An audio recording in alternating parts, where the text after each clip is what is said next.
Oh god, I just realized I was doing the fucking bird emote dance. Hello! Hello, hello, hello, and welcome to Grand Slam Galaxy Playday number 5. I'm here, of course, as always, with my co-commentator, Silver Lily. How are you doing today, Silver Lily? I am doing just alright, Willie. Looking forward to another incredible day of Grand Slam Galaxy League play. Last Playday in Grand Slam Galaxy, we had the first overtime in League history. We had, arguably, the greatest comeback in League history. And today we start off our third series of the schedule. The schedule, of course, being 7 series. Today in Grand Slam Galaxy, we are going to see the Monsters versus the Musicians, the Flowers versus the Bows, the Spitballs versus the FireEggs, and the Monarchs versus the Rookies. I'm so proud of myself for remembering everyone's team names. It should be an interesting day.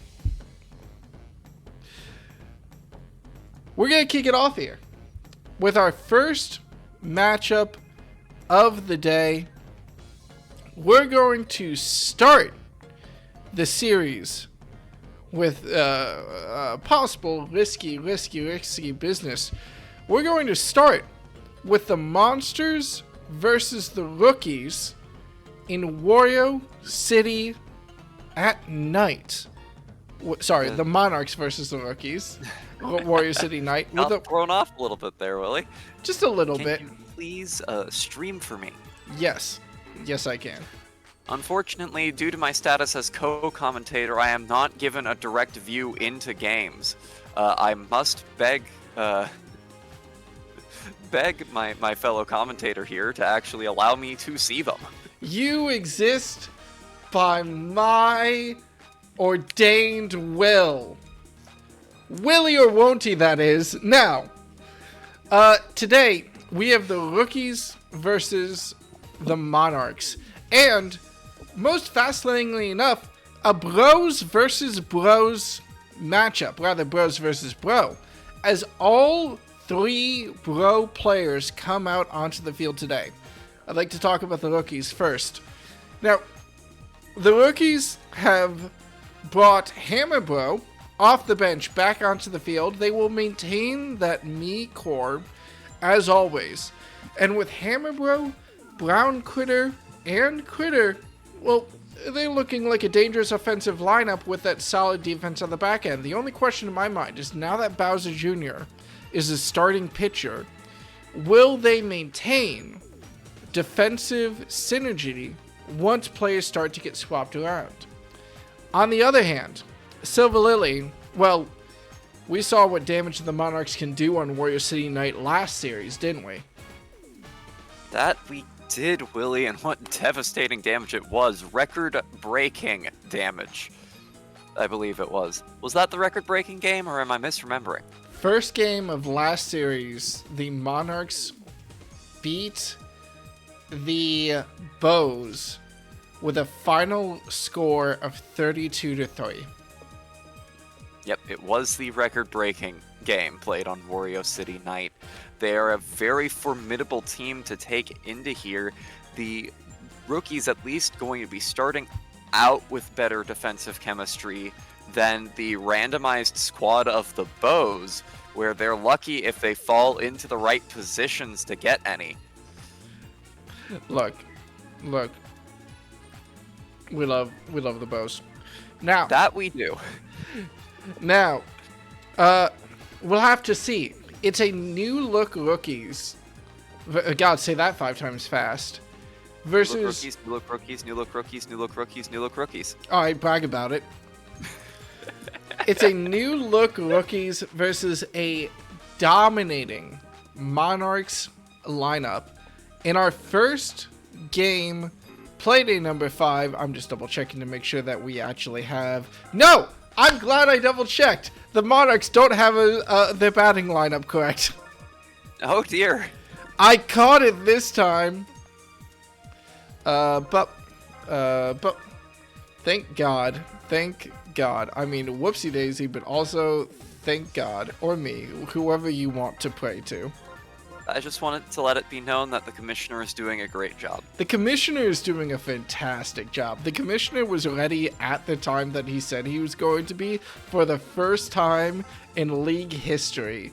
Can I get a what? What?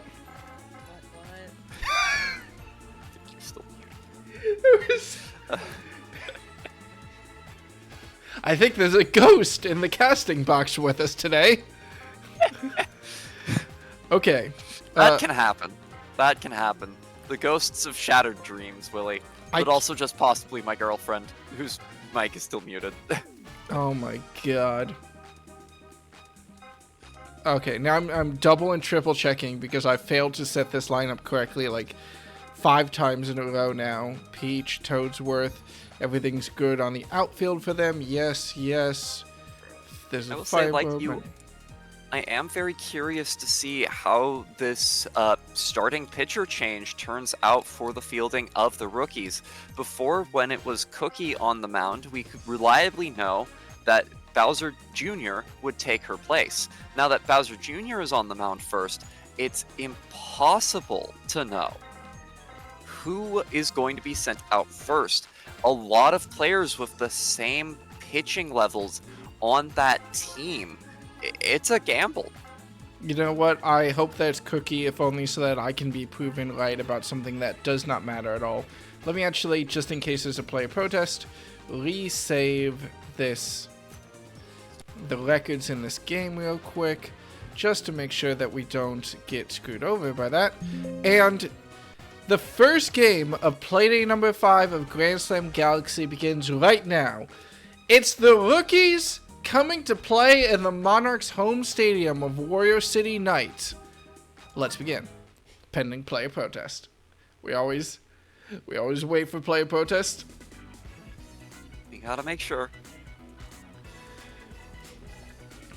Oh my god. You know, the funny thing is that it's not even like the Monarchs, no player protest. It's not even like the Monarchs took advantage of Wario City Night as a stadium and their dominating game last series. No, what they took advantage of, really, at least offensively, was Fire Bro and Boomerang Bro locking down that shortstop and second base position. And we're going to have to see if the usually, I would say, smaller ball team of the rookies is able to break past those two players. Or if, well, they have their first shot, but not actually, as another bro catch has turned into another out at first. You have to be able to get it not just through up center field, but past the bro line. I'm sorry, could you speak for me some more? Speaking for you some more, Willie, how is it going today? Yeah, it's fine. Green Critter will hit that into the outfield, but Toadette and Peach easily make that catch. And despite some good efforts, it's 3 up, 3 out for the rookies at their first at-bat of this game. The Monarchs fielding, providing Toadsworth with exactly the kind of outing he wants on the mound. Gonna send the rookies onto defense with the powerful hitter of Petey Piranha first up to the plate I think I need for to. the Monarchs. Okay, I think I'm gonna. Ooh. Wow, and what a shot! And the first pitch hit's gonna send it sailing out to right center field for a single. Solid drive, and Hammerville will follow it up with a solid drive of his own. Petey Piranha will try to take advantage and make it to third. I think that was Boomerang Bro, Willie. All 3 bros are on the field. We've got a bro trio out today. You'd think it was a Pokemon crossover. How? What? Who will? What? Insane. And another clean shot by Magic Koopa. No assurance from Petey Piranha. Will load the bases for Fire Bro. And Perhaps the exact opposite of the rookies' first inning at bat. The Monarchs have now gotten 3 up, 3 on. Firebro stepping up to the plate. Well, if Bowser Jr. can force weak contact here, but no, Firebro charges up and watches a ball barely sail off the plate. That'll force Bowser Jr. to face something right down the middle, and Firebro will nail it to the outside. Not far enough for a home run, but 2 RBIs, no outs, runners on second, runners on third, and the Monarchs with an incredible start to this game. Magic Koopa's slower running means that Firebro can only take that for a single for his own slugging, but it will be a 2 RBI single. Stuck behind Magic Koopa, who moved only to second. Now, Dark Bones landing another strong charge up. If that looks correct, it's gonna go foul, and in fact, it will be a foul out. John Cena moving to the right position and hitting just wrong on the field to allow it to be caught. I can't believe I know this. And before I go, Quitter turns the double play on a hit from Toadette to end the inning for the rookies. 2 runs. Not too much damage, and with, hey, all the power on the rookies' side, if they get going, that's not unbearable. Although, I have to say before I let the moment pass, though, I hate that I know this. I'm pretty sure that's the first foul out in Grand Slam Galaxy history. Is, Willie. We have not seen it before. Cookie! Cookie being the first to really start the rookies' offense. Able to find that exact sweet spot up the center where neither bro is able to turn it into a catch, and their speed can't hit the early ground ball. Hammerbo is the starred player. If there's one player who's able to knock this dinger out of the park, it's the Hammerbo himself. And with 2 strikes on, he'll have to take a swing at this last pitch. It's a start pitch. Excellent placement. And field interference. Hammerbo's going for second. Cookie's going home. Will Hammerbo go for third? Oh! And after a little bit of gonna safety. Stay at second. An excellent hit by Hammerbro. Once again, perfectly placed. And I'm sorry, I can't help it. I have to make another joke. I think one of the reasons that hit was so disastrous for the Monarchs is because of the bro placement on the field. You got a bro at second. You got a bro at shortstop. You got a bro at home. You've made the Bermuda Triangle. I can't allow you to be on this commentary team anymore. I'm not even going to talk about Bouncer's slick single confusing the outfield for just long enough off a bounce off the outfield fence to allow Hammerbo to sneak from scoring position at second all the way home. And just like that, it's a tie game, and Toadsworth starts to tire with no out still in this inning. And earlier than I think we've seen it before, Toadsworth is taken off the mound, and Peach is brought in to pitch for this game. While that is uncommon to see for the Monarchs, Toadsworth going off early, musicians, fans that watch the CPU Classic recognize it pretty well. Toadsworth was a 1-inning pitcher on that team. Defense on this team usually able to keep him in the innings for longer, but the 2 quick runs off the bats of the rookies have forced him out of off the mound, out of stamina. Well, after Peach comes to the mound, I believe Firebro on second base for the Monarchs turns a quick double play, and the last hit of the inning, Brown Critter knocks it just caught by Magic Koopa at third base for 3 outs to end it.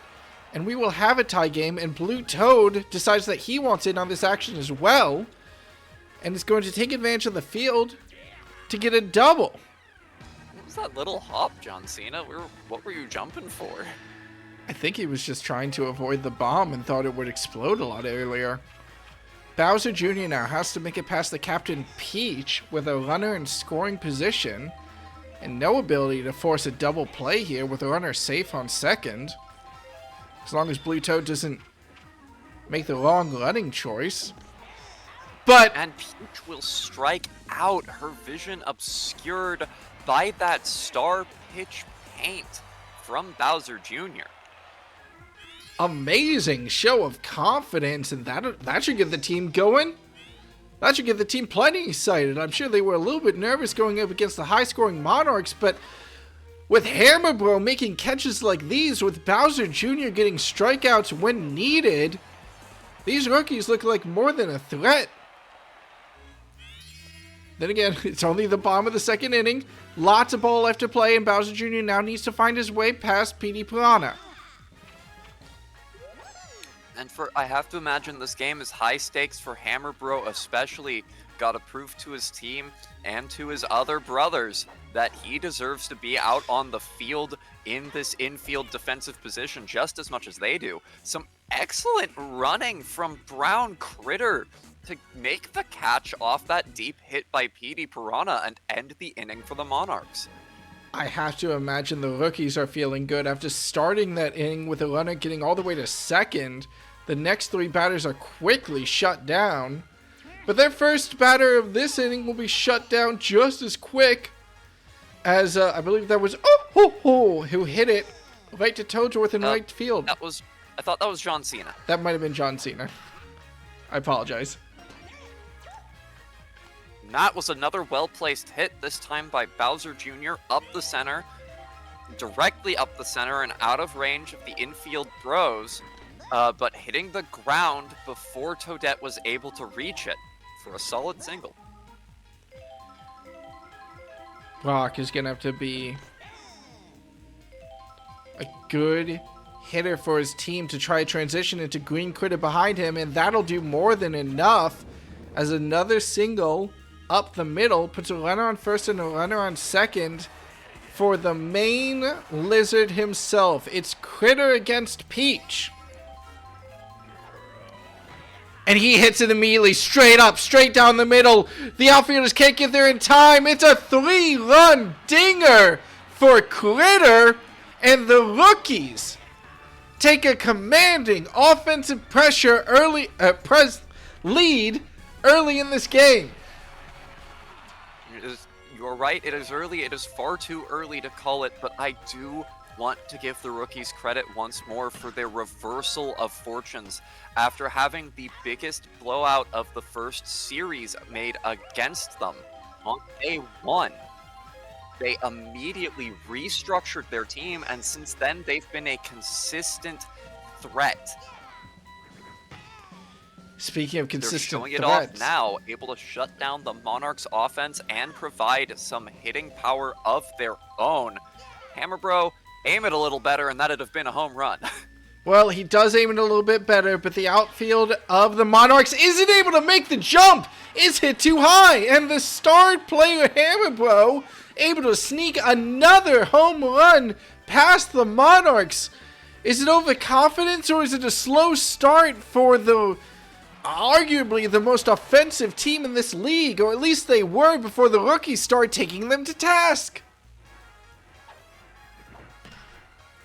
Bouncer will hit it to Toadette in center field to end this inning, but Appointment from captain and star player Peach of the Monarchs, clearly unhappy with her performance that inning, letting up 4 runs in what had been a 2-2 game. And only the top of the third. Now Boomerang Bro is going to try and lead the team to a rally that might make up some of the difference. if Magic Koopa can get on base, well, we'll see a mirror of the last inning, but instead, we'll see Critter turning the playoff Magic Koopa's hit to throw out Boomerang Bro at first, and it's 2 outs now for the Monarchs very quickly. Fire Bro will find a great hit to deep right field, but it'll only turn a single, and they still have 2 outs on the board. Dark Bones needs to perform now for his team. And he won't! He'll hit it straight to Critter at shortstop. Sorry. Monarch Bros getting let down by the batters following them up that inning. Both of them immediately hitting right out to shortstop, one of them turning into a double play immediately after a single by the Bros. It is only the top of the 4th, and it's only a 4-run lead. We've seen the rookies just last series A lead held all the way up until inning 6, turned to foul by one of the greatest comebacks this league has ever seen. Now they'll have to keep up the pressure against the Monarchs, and Brown Critter will do just that, notching a single out to left field. Cena up at the plate, or at least that's what my batting order tells me. You can't make the same joke every time. You can't keep doing this to them. You can't keep doing There's this to me. so many ways to make the joke. Well, John Cena, well, he won't see first base. He'll see the dugout as his hit to second base turns a quick double play, and the rookies are shut down this inning. They'll maintain that 4-run lead, but, well, now it's the Monarchs' time to shine, and Toadette, after a disastrous first bat in this game, will nail a great hit out to deep right field for a single. I think it was Toadette who fumbled earlier in this game for the Monarchs. I just was not keeping the best track. Well, it's Blue Toad's turn now. And hey, slap hits can mean big business in Warrior City Night. Especially slap hits like that, sailing right over the head of the shortstop and into the left field. With a runner on first and a runner on second, the Captain Peach, not known always for her batting skill. Oh, my mistake. Peach is not the star player. I was thinking Daisy on the Flowers, who is both captain and star player. Toadsworth is the star player for the Monarchs. Peach is a single hitter, however. Hey, is she single? It's not clear.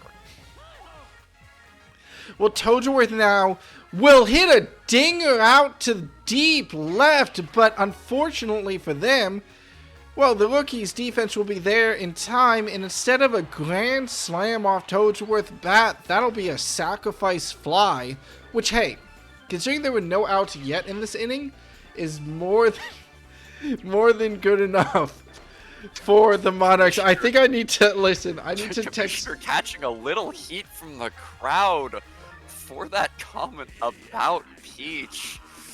I think we're going to be getting an apology letter after this game. In the meanwhile, Petey Piranha is going to have the rookies begging for forgiveness, or at least that's his plan. Hitting one out to deep right, only taking it for a single, but Peach going to third and Blue Toad going home. Oh my god. We didn't even notice because my partner was so mad at me. Bowser Jr. was taken off the field and placed in center field. Oh, that's disastrous for their chemistry, outfield chemistry, isn't it? The rookies no longer have any chemistry in the outfield, and there is so much game left to play. That's right. With Bowser Jr. in the outfield, now flanked by Ohoho and John Cena. Neither of whom have any sort of color coordination with Bowser Jr., which, as we all know, is the most important part of team chemistry for the jersey-wearing players. Loaded bases for Firebow, and Brown Critter will need to escape this position as the Monarchs, while we were freaking out about that, scored some quick runs to make this a 6-5 game. The first hit goes foul, but there's no chemistry. If he hits another dinger, no, he'll sneak it out to right field and not make it to first base in time, so at least another out, but this is now a tie game. An equally dangerous batter, Dark Bones, is at home plate, but he'll pop it soft to center field. Slap. It'll be a fair ball. That's another run batted in. Bowser Jr. throwing to home far too late. And I'm curious why it was a Critter. I was expecting one of the Mii's, Cookie or Bouncer or John Cena or could all have taken the mound. Instead, they're betting on just some fastballs from Brown Critter, and it's really punished them this inning. Monarchs immediately capitalizing and turning around the game with a 5-run inning. Pressure on the rookies now. They need to force Peach off this mound, but even if they do, Well, she can fit anywhere in the outfield, and the Monarchs will keep synergy, and Bowser Jr. tries to hit it straight up the middle, but it's just a little bit too high and in range for a Fire Bro catch. Brock now tries to do something, sneaks it past Boomerang Bro. Those bros, they're able to get some reach, but not able to get height. If you're able to knock it above them, their extra positions won't mean much. Green Critter keeps up the hitting and notches a single of his own. Excellent infielders, but not without their weaknesses, and the rookies have been able to take advantage of those earlier in this game. They're counting on their ability to get big scores of their own now. Instead, they're going to get double played and go out scoreless from this inning. We'll have to see if Brown Critter and the rookies' defense can pull it together against the weaker part of the Monarchs' offense. Brown Critter already starting to tire, and that could be good news for the rookies. I want to point out also for the rookies, if they just made it one more batter, if Cookie didn't get out to a double play, they would have had at least 2 runners on, and the starred player Hammerbro would have had his turn at bat. But at least they're responding well on defense. Both hitters for the Monarchs, Blue Toad out in left field, Peach out at shortstop, and Toadsworth follows it up by, well, getting out at shortstop. Brown Critter might not be having that much luck on the mound, but he certainly knows how to lock down that position. Wait, I didn't even notice. If Brown Critter was at shortstop, who was the rookie's pitcher? No. It's Critter at shortstop. It's Brown Critter on the mound. Oh, excuse me. And this could have been the dinger that sealed the Monarchs' fate. No, it's just foul. Instead, it's going to go foul. But it is true that this could have done a lot of damage had that double play not been what it was. Instead, it's just a single to start off the inning. Bouncer now hitting right into what is a fielder's choice. Could have been a potential double play, but Boomerang Bro didn't want to risk it. Turned it over to first instead of his bro at second.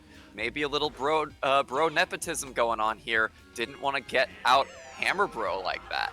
I didn't think star hits could be caught. Magic Koopa. Neither did I. Pushed halfway across the field, but keeps the ball on and her hit. And Brown Critter will respond by allowing Boomerang Bro to go all the way home. And there might be 2 outs on the inning, but at least the rookies tied the game at 7-7. This is the continued play you want to be seeing from the rookies if you're a Rookies fan, which I'm not going to lie, sitting here on this caster's couch, I am a bit of a Rookies fan. I may be the home commentator for the musicians, but you love to see a good underdog turnaround story. Well, I'm on a couch. I didn't know how to call it, and I realized I really needed to change what my wording was. I didn't actually hear what partway through that sentence. Well, regardless, Caster's Couch is GDQ. Regardless, the rookies accomplish a feat that is one of the hardest in the league. Peach taken off the mound in only the 6th inning, and Bowser Jr. responds to that with a show of confidence and a fair hit to the outfield. Brown Critter barely makes it home. Oh, shoulder checking Dark Bones on his way in. Once again, there are no rules for fouls that don't have to do with the ball going out of bounds in the Galaxy League. And Bowser Jr. will be happy with that one. I think Brown Critter's getting ice cream tonight. Provided, the team wins. Oh my god, could you imagine a Bowser Jr. win celebration? All the other teams like to pour champagne on each other. They do an ice cream party. Brock continues up this offense. Shirley Temples. Ooh, and a smart play by John Cena. He thought he might have had a chance to go home, but he reverses his decision and goes to third base. Now it's an equally dangerous hitter in Critter with bases loaded but 2 outs. Can the rookies continue to score runs and widen this lead. A star hit says yes. And it's going to be going out past Toadette. She's gonna knock it over to Toadsworth, who tries to laser throw, or not Toadsworth, Blue Toad, who tries to laser throw home, but it is not in time. Bowser Jr. running home for the fourth score of the inning on 2 outs. Well, now Magic Koopa starting to tire. I will say this is not a foreign situation to the Monarchs. We did see this a little bit in their last series. I noted it because both Peach and Daisy went out a little bit earlier than normal that week.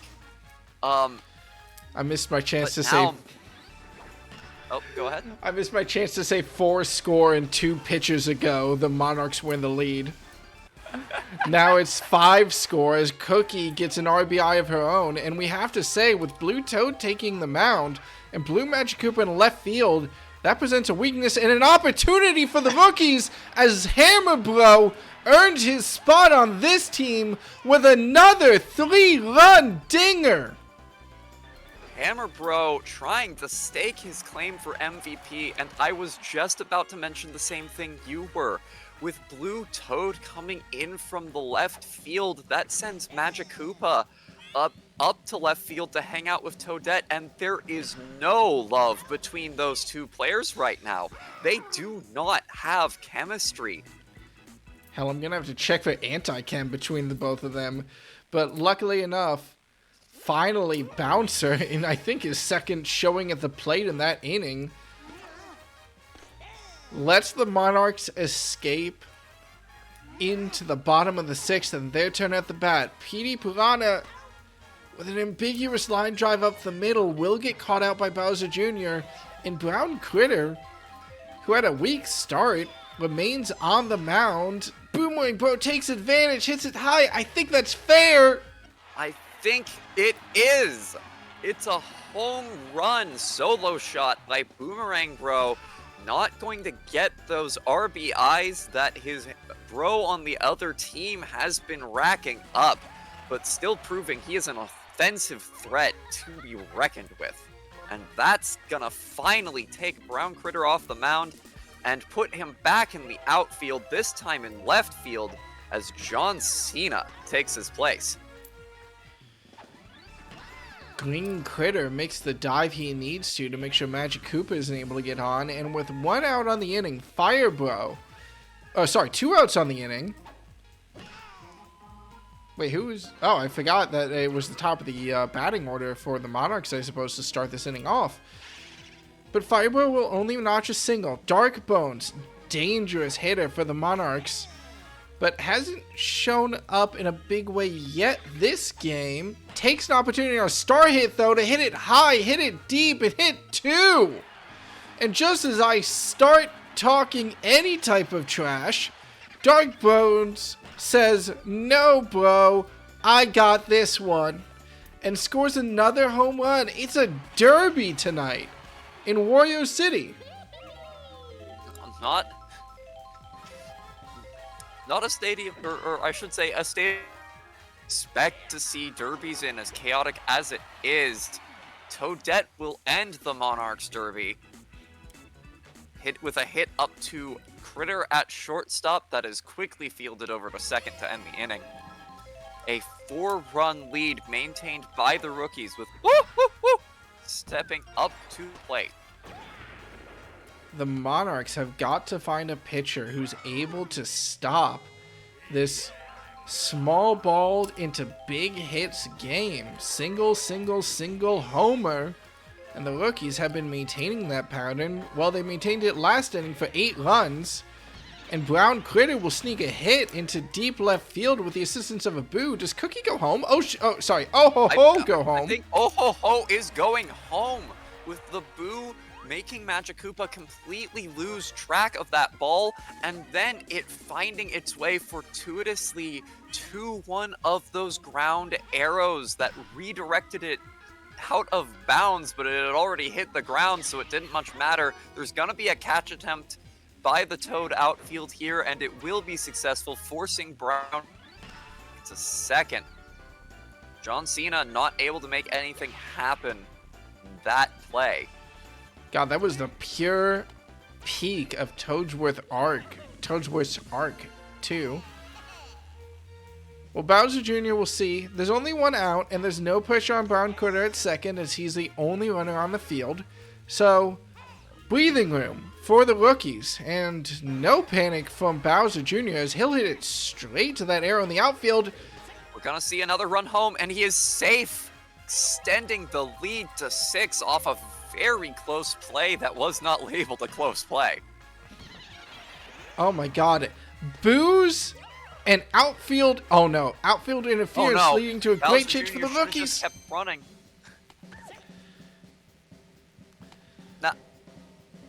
Now, I don't think he was safe there, but the game says he was, so we're just gonna go with it. Peach clearly had a foot on that bag and caught the ball. It wouldn't have been a forced out because there was no runner at second, so she would have had to hold on to the ball, I think. Could have still turned around. That is fair. That is my mistake. God, the rookies maintaining this offense, and, well, they've got 17 runs on the board now, loaded bases, and only one out against a weakened Monarchs on their fifth pitcher of the game. I just realized they pulled a bro onto the mound. The bro infield has been broken up. You know what? I forgot to mention it earlier, and I'm happy that you reminded me, but I'm not happy with how you reminded me. Oh my God. I will not stop, Willie. This field pays no love to the Monarchs as more interference allows Hammer Bro to notch in 3 more RBIs. And that's another pitcher for the Monarchs. They're pulling the other bro to try to stop this damage. This is What is it with Bouncer and killing all the fun for the rookies? Somebody has to do it if this game's ever gonna end, Willie. He's just doing his duty as a bouncer. Sometimes you gotta take your own team out the door. Well, it'll be who is the fall to the final out of this inning as she'll ground out to second base position. And the rookies will continue their scoring dominance to extend their lead to 10. This is not what we were expecting coming into Wario City tonight. Not at all. Uncharacteristically poor defense off the Monarchs, though. I suppose we can really just credit that to some excellent offense by the rookies more than still, the Monarchs usually keep things even, and even with some outfield chemistry woes, the rookies have been doing an excellent job of not letting them turn this game around ever since they retook it for a second time. This is a bunt. No. He'll go for the bunt again. There's only one strike on the field. Won't line it up, so this will be a swing from Toadsworth to see if he can pull something off. The charge hit finds the hole. I think that's the first batter I've ever seen back out of a bunt in this league. Decides to think better of it, just hits a single, and it will be an RBI single. I think we've seen batters who, when batters in Grand Slam Galaxy get to 2 strikes, they typically don't like to bunt even if they were attempting it. They'll pull it back in. Now, PD Piranha has a great opportunity with no outfield chemistry to get the dinger they need to get to avoid Fraud Watch, and, well, Fraud Watch will continue. The single will at least bat in Peach from third base.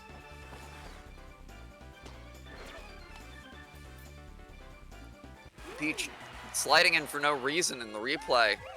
Very clearly seen there. The ball wasn't even anywhere close to home. Guess she just felt like it.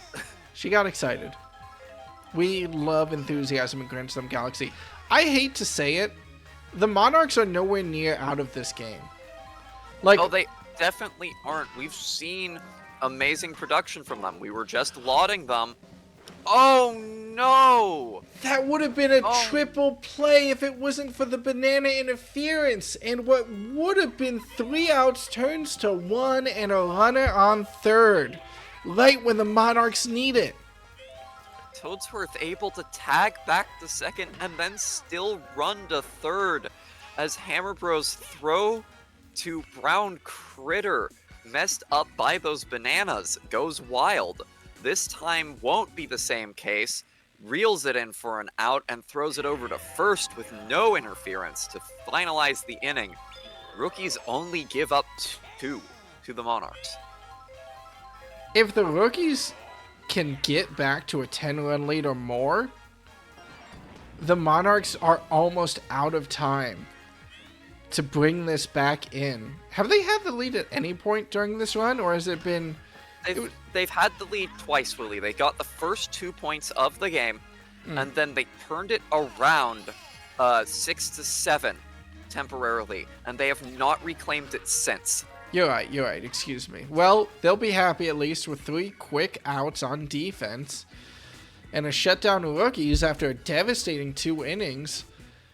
The Monarchs still are not out of this. A 4-run inning when you don't have outfield chemistry, well, it might be difficult for a lot of teams, but not for the Monarchs. They're not in the optimal position in their batting order for it, as Firebro, who you would really want to have some runners on for, will knock a single out to right field.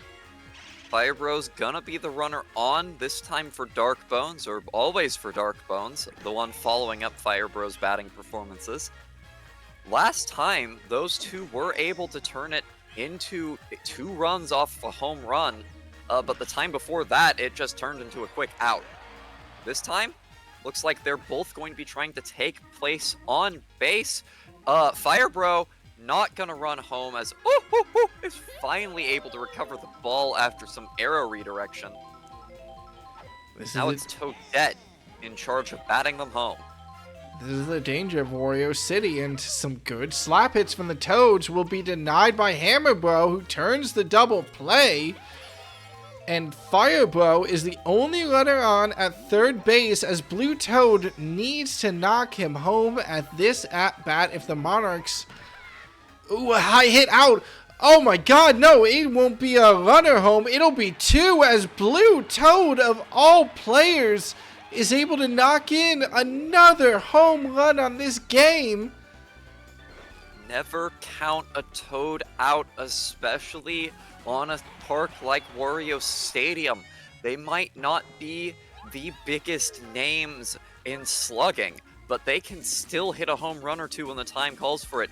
And fan favorite former starting pitcher Cookie finally takes her spot on the mound, and some excellent fielding by Hammerbro is gonna bless her with a quickly finished inning. Okay, the Monarchs' path back is hard. They need to completely shut down the Rookies' offense in this inning and then score 6. Hey, look, we've seen crazier things happen. None of us would have guessed that this would be such a high-scoring game like this, but with the first runner shut down, their path is started. The second runner, Critter, will get on, though. Some good fielding by Toadette, just barely making the catch against what could have been a single by Brock. And Cookies... Blue Toad missing the catch on Cookie's single there. Hammerbro has a chance for a dinger that could seal the game if he's able to hit it out to left field where there's no chemistry.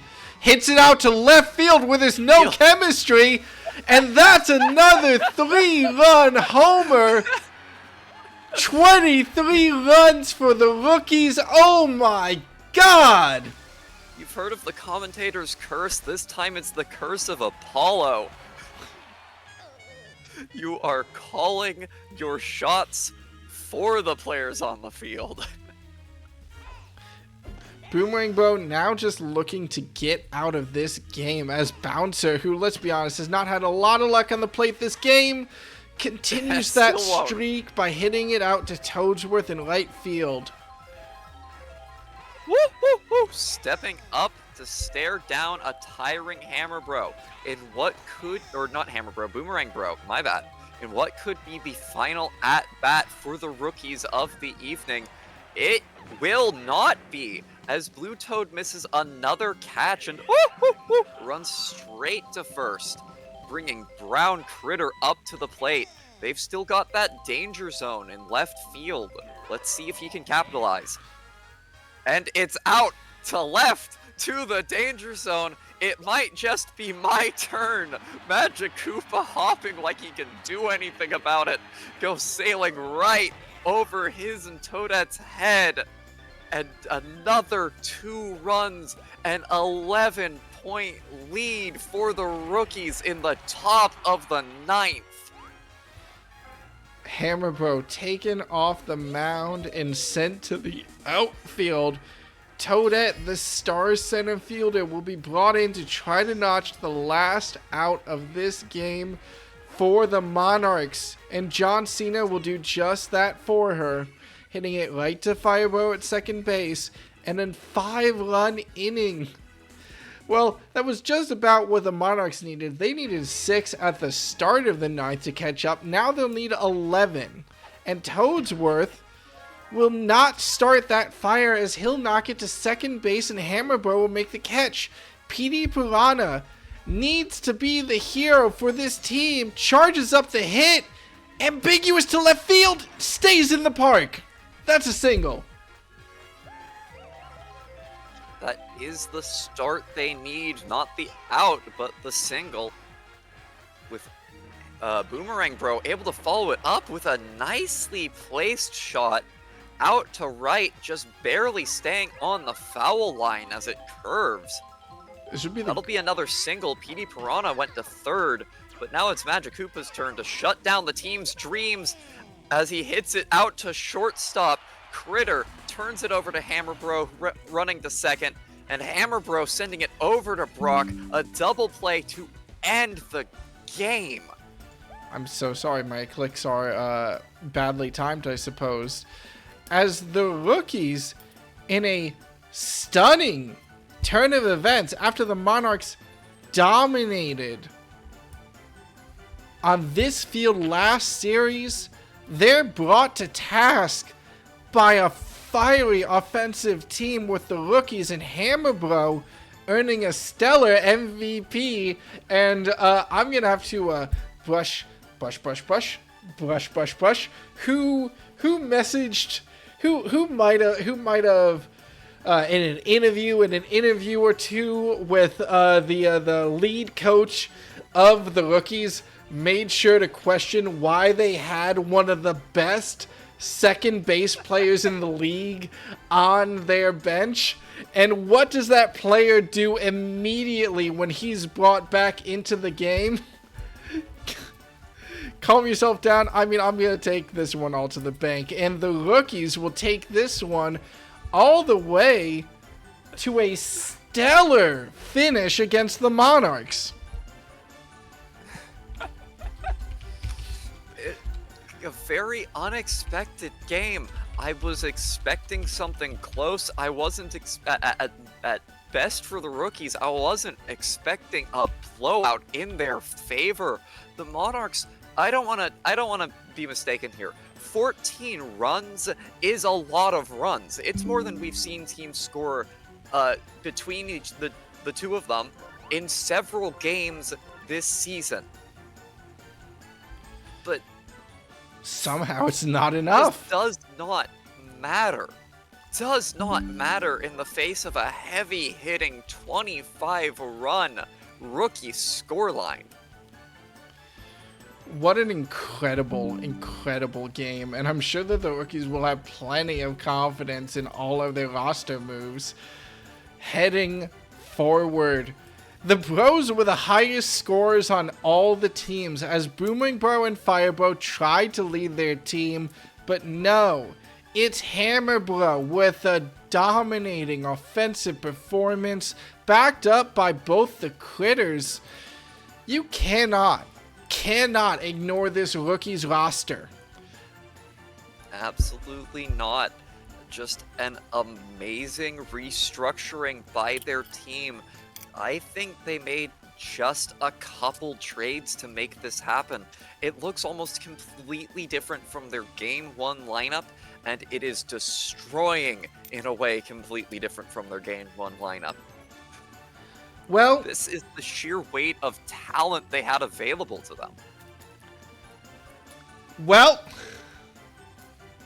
I hate to say it, but heading out of one upset, we are going to see the only undefeated team of the league play and see if that leads to a second one of the night.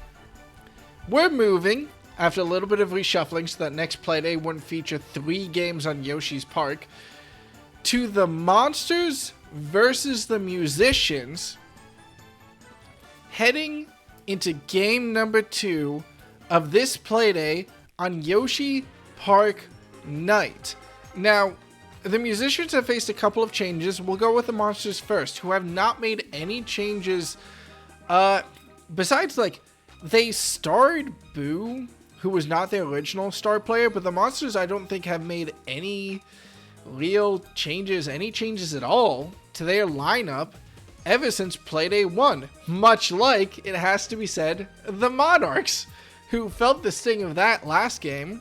Now we'll have to see if the Monsters can keep up their record heading into their game number 5. Meanwhile, the Musicians with quite the shakeup. Silver Lily, what is going on with this team? The star player spotlight was moved to the pitcher, Baby Peach. I think that's probably the most important change-up you're going to be seeing on the field today. Star player starting pitchers have been performing well for the rest of the league, and the Musicians have said that they are committed to making sure they're letting every player get a little bit of the spotlight. Now we'll see if it sits on Baby Peach after the series, or, like they have in the past, they move it over to someone else. Also, Diddy Kong subbed out for Yellow Pianta once more. Yellow Pianta will be taking Funky Kong's place at second base, and Funky Kong himself was moved to third. We asked the Wilds for a comment from their coach, and they refused to make any statement about Diddy Kong, also emphasizing Yellow Pianta returning to the roster after being benched due to a disastrous bunting decision against the Spitballs in Game 3. Returned back to add a little bit extra power to the Musicians lineup. Now, I should say, Willie, that the Musicians have never officially commented on why Pianta was taken off the lineup temporarily. And they have committed themselves this entire time to doing just small little roster shuffles around. So they even traded a couple of players that were sitting on their bench out to another team to bring in Light Blue Yoshi, and that was the last major roster shuffle we saw. Oh, excuse me, I don't. They're going to keep doing that throughout the season, most likely, trying to adapt their team to this new league in the face of multiple changes during the off-season. I am so sorry. Please do not let me accidentally leak insider information. Well, we're going to see, in what is becoming quite common in this league, another match where both starting pitchers are the starred players. And the Musicians will have to see if they're going to be able to be the first team to take down the Monsters on a very swingy field. And I'm not talking about the bats. Coming in, Monsters versus Musicians on Yoshi Park Night for Game 2 in Grand Slam Galaxy. Pending player protest. Pending player protest. This was the Wilds pick, right? Yeah. Sorry, the Musicians pick. I get nervous. Well, star play versus star play to start. Is a go.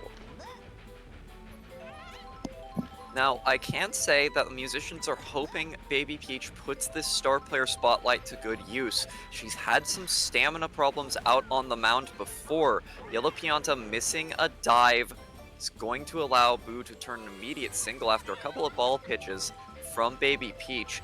Not the best opening to what I was talking about. Well, and another single by Red Magic Koopa. The Captain Bowser now. Well, if he wants to get past it, he'll have to get past this new look outfield, at least in part, from the Musicians, as it should be noted, Hatsune Miku sent out to left field, especially with Diddy Kong off the roster. Should go for some extra synergy. Boo, though. Oh, Magic Koopa. Bowser, what are you doing? We're gonna see what he's doing. He's making it back safe, but only just barely. I think he That was laser anticipating Magic Koopa getting up a little bit earlier after that POW block interference also interfered with the runner. Still, I should say, Miku in the outfield is not too new for the Musicians. It actually debuted in the first game, or in the previous game. They tried shuffling Diddy Kong to third base, and they put Miku in the outfield then.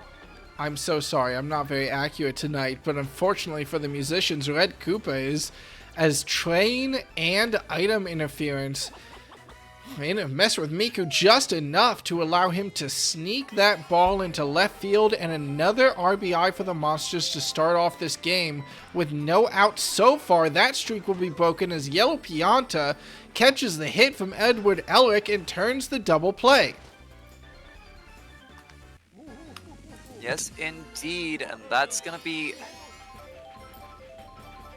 a balm on the inning for the Musicians as Strawberry, newly nicknamed Strawberry, thank you, by the Monsters, steps up to the plate. That's going to be a hit out to the outfield. Dixie Kong saving it from the Piranha Plant, but not able to turn it around in time to stop Bowser from running home. I'm a little bit mad at myself. I didn't even realize, yes, all the players on the Monsters have names now besides Red Koopa, who you're not going to believe this, forgot. And Baby Peach taken off the mound early in this game at the top of the first as Donkey Kong, with a runner on first now and a runner on second after Gark the Toad hits a single, will have a responsibility to close out this inning.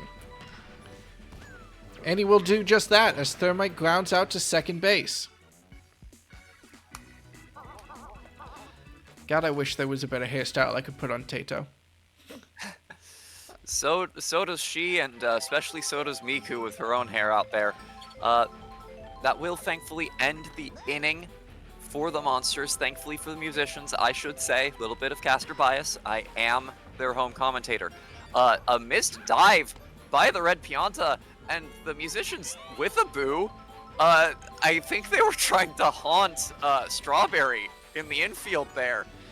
Well, Strawberry will come back to haunt them as they're able to turn the double play off Tiny Kong's bat. Please tell me Tiny Kong is supposed to be the second batter for the Wilds. Tiny Kong is supposed to be the second batter for the Wilds. Let's go! I forgot to double check. Funky and now it's Kong. going to be up to Funky Kong to try and get a rally going, but with no shell being actually... Oh, it's a late fire, and it will result in a bungle from Agaric. Funky Kong's gonna get all the way to third off that after the train drove by just in time. The Musicians, for once, putting good use to their items, knocking down 2 outfield players, and now Donkey Kong's gonna send another hit back behind the train for a single, giving Funky Kong plenty of time to run home, and they're going to take their first point of the game. Now I'm super paranoid. Now I'm double checking the batting order. Yellow Pianta, I think Dixie up next. I think we're fine. Yellow Pianta hits a bomb out, and the train doesn't make it in time. Red Toad and Thermite put their lives on the line in a heist to snag that ball out of the air and end this inning for the Musicians after they come so close to making it a tie ball game. And that right there, even if it didn't quite end where they wanted it this inning, is why the Musicians put Yellow Pianta back on to the field. Uh-oh. Red Critter just gonna stay home and all of that. That might as well have just been a regular single. Nothing else happened there as far as he's concerned. Salamander, my mistake. No, Getting of used to course. the new nickname. That's fine. I And still can staying come up at with... first might have just cost him, as Light Blue Yoshi takes the Double play. hit up from who just hit that there? That would have been, I believe, Boo up at the plate. Takes the hit from Boo and turns it into a double play. Salamander not able to reach second or get back to first in time.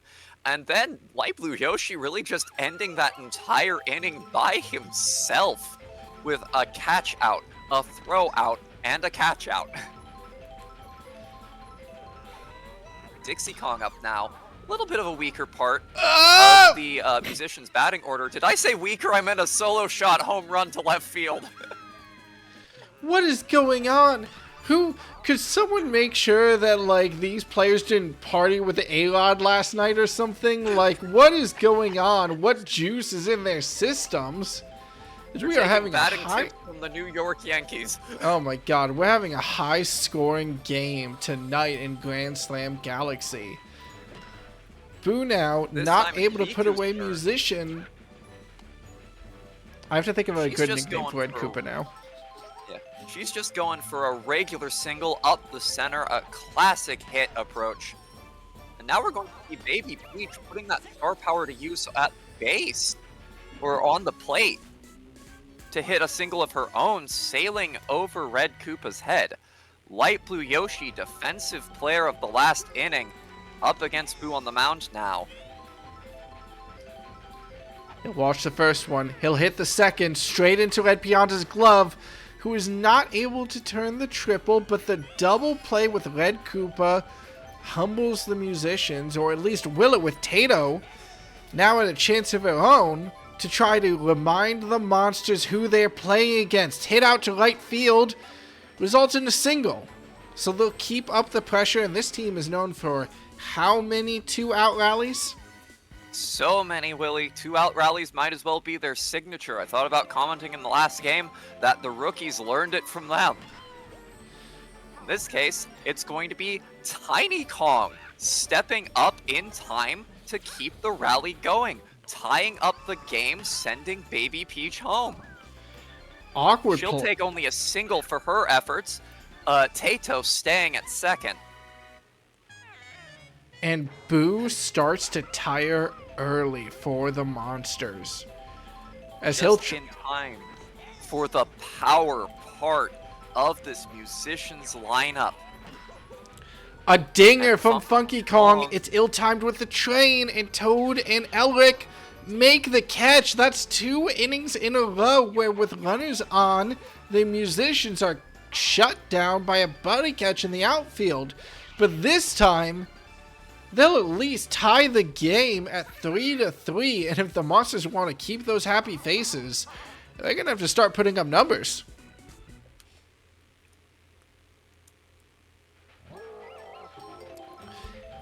Well, we saw last inning open with a moonshot dinger.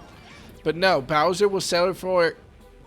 I was scared he was going to get gunned out. He'll settle for a single to start the inning.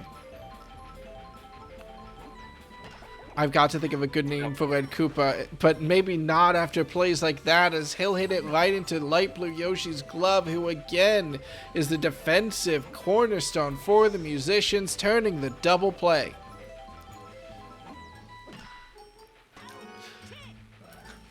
And doing it again, another inning, basically decided by Light Blue Yoshi's defensive play over at shortstop. Catch out, throw out, catch out, double play, and a fly out to end the inning. And this will bring Donkey Kong up at bat in the bottom of the third, starting off the inning against a tiring Boo. But he'll And get an weak contact. uncharacteristically weak slap. Boo has to come off the mound at some field, and that will only open up opportunities for the monsters. Maybe they'll decide to do it now, as a shot from Yellow Pianta barely stays in the field. I gotta say it. like, I feel like a little bit further to the right, to that dip in the wall, that would have been a home run. Here it's just gonna be a long, train-aided double. And I was about to say, maybe Dixie Kong will show you how it's done, but now she's just gonna hit a single. She doesn't feel like doing another home run performance.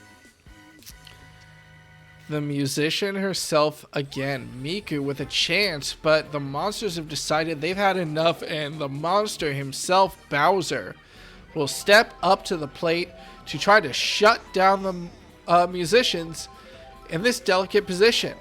One strike won't turn to two as good contact sends the ball to the outfield and loads the bases now. Baby. Or star player, Baby Peach. Now, not the batter you normally want coming up in a bases loaded 1-out situation. She's about to show you why. I think my favorite part about that was that the camera had to pan around Bowser to reveal Baby Peach. Well, hey, it has to be said, the monsters, that's their first inning where they will escape without a single run scored against them. And while they started strong, the offense has been having trouble ever since. Ooh. Oh! See, the shell turning what could have been a quick out into a earned single, well, unearned single, technically. And DK's pissed. He's throwing another star pitch. After getting a strike, he's just gonna do a regular pitch on that one, and Red Toad's immediately going to take it 4-yard. It still lands in. Miku making the hop to avoid that fire. The musicians will have to play some magic if they want to escape this inning after no outs and a runner reaches second and third. Well, it's not that bad. A hit to Light Blue Yoshi could turn into an easy double play, but no, the first out will be a sacrifice as Thermite hits it to center field, and Red Toad plays the bases so sloppily. Strawberry will make it in, but Agaric at second base, dancing with indecisive feet, turns himself out. This is an interesting game, Willie. The ghost in this commentator's booth, making me wonder if maybe I ought to start tracking how many musicians' items go unfired. Uh-huh. Well, just after this inning where item play would prevented what would have been it from ending already and eventually turned it into a point. Ooh, good right field on the awareness. First batter of the inning. Good field awareness from DK, though, to stop that bomb disabling Light Blue Yoshi from being a disaster for the musicians. Still, with a 1 out needed, Red Magic Koopa will knock it straight to second base, and YP makes that play to end the inning for the monsters. Still, hey, a run is a run. And now it's the musicians' turn. Is a run.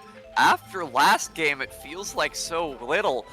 4-3, what a scoreline from the bottom of the 4th inning between the monsters and the musicians. No! Okay, this one stays in the park, but still, a train-assisted error will net a double for Light Blue Yoshi. That train is going to be... That train's deciding the game. That train might have already decided the game.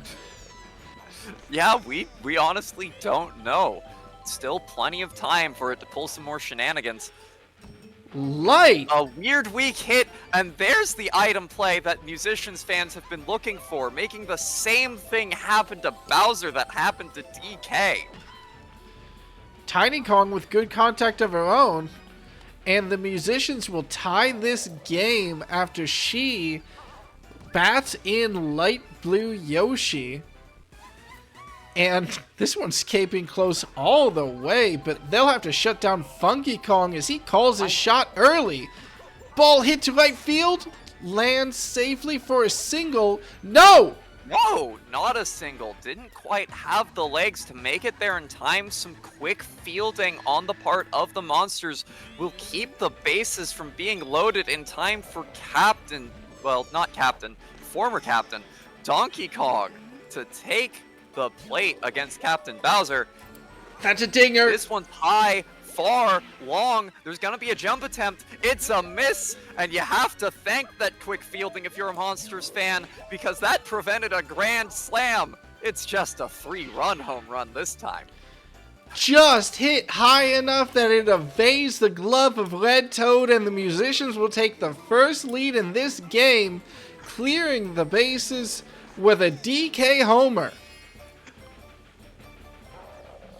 The Monsters aren't out of it either. There's only 1 run on this inning and a little bit of a fumble from Red Toad. Doesn't mean much, as YP was already safely reaching first base.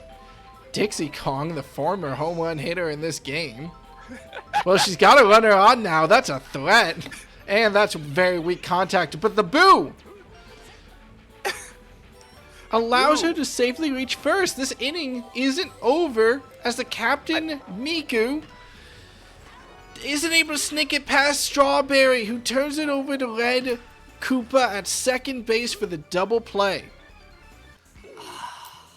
And that will finally end the inning for the musicians, who I must say I think heard my comments from the last inning, because they were determined to make the items count this time, and they did again and again and again. What could have been disastrous inning-ending plays were turned into continued rallies.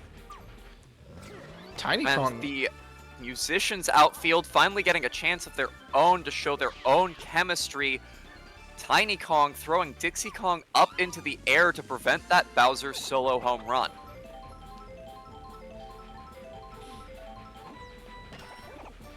And Red Koopa follows it up. Well, he wanted to be just like Bowser, and just like Bowser, he'll be caught out, this time in the infield. And Elric caught out too. It's 3 up, 3 out for the Monsters, and they are shut down by the musicians. We're going into the bottom of the musicians' batting order. To from. Tato is the top. Starting with star player Baby Peach. She's got a lot to prove if she wants to keep this star power for future games. Everyone strikes against that. Can't blame her for that one. This one's going to be sent up the center. It's a weak hit, but Strawberry will not find the ball with a diving catch attempt, and it gives her just enough time to run over to first. Light Blue Yoshi watches the first one. Charges early against the second and hits it clear above Red Koopa's head. The boo as well, interfering with Thermite's ability to field, will allow Baby Peach to reach all the way to third, and Tato in a great position at this plate. Watches the first one. Runners on the corners, no outs. Very dangerous situation for the Monsters, and Tato's gonna make it more so. A hit right over Strawberry's head into left center. Sends Baby Peach home. Maintains runners on base. Bowser starting to tire. You know the funny thing? If the Monsters lose this game because of the Monarchs' insane run differential, if the Monsters lose off of a loss, the Monarchs will be brought into first place. And Funky Kong wants that to be the case. He'll hit it right out to left field and line up runners on the corners for DK. Charging early. And hitting it far, but not super far. Looks like he's just going to take a single, batting Tato in and allowing Funky Kong to go to third. And that is the hit, unceremonious, that will chase Bowser off the mound. This is bad for the Monsters. Red Magic Koopa. Oh my god, I didn't realize how many players I had to rename. Red Magic Koopa is not a pitcher with stamina, and field interference allows Donkey Kong to reach third. This is going to be the third batter in a row where there's runners on the corner against the Monsters. Dixie nails it clean out to right field, and DK makes it home. Make that the fourth batter in the row with runners on the corners, and the musicians are tearing this Monsters roster apart. if Miku can keep the rally going, she is the last batter to have not stepped up to the plate already this inning. Now Dixie Kong she's caught in gonna the make jam. it safe. Looks like Salamander's not going to take the opportunity to try and throw her out. And now the musicians have officially bat the round. Finally, Star player Baby Peach hits it out to second base. Really did not make great use of it so far in this game, but was the first player to start off the rally. 9 runs in 2 innings for the musicians, and now they're going to be facing a weakened Monsters defense. If the Monsters don't start a rally now, this game will be well out of their grasp. Strawberry, at least, going to start it off well. Red Toad, you kind of want him to miss this bunt so that he doesn't try for it. Oh, don't bunt against... Donkey Kong's gonna say, "Hey, you hit this bunt. Do it. Hit it." Finally, the slap finds gold and finds the center of the field. Power block won't do much, honestly, as Agarg reaches first base. Thermite's responsibility to try to load for Critter for Salamander. He's got to find a safe single here, and he will do so. But off of some strange fielding choice by YP. YP! Just pulling away from the ball right when he had it in his grasp. Could have turned a double play there. Instead, loads the bases. A charge hit from Salamander. Well, it won't be much. Red Toad kind of stranding himself out here as a runner. He'll have to see if he's able to make it home. Back safe to third base. Will just barely do so. Just barely saving himself on third base. An excellent laser pitch or laser throw home by Tiny Kong in the outfield to prevent the Monsters from getting more than one run on that play. DK starting to tire is a disaster scenario for the musicians, however, and it's going to be up to Light Blue Yoshi to get them out of this jam, even sacrificing his own body to that shell to do it with a little help from YP. And now Light Blue Yoshi, who I need to nickname as well because that is a mouthful of a name, is gonna turn this game away. Call him Axolotl or something, but he's still got the reflexes of a tiger.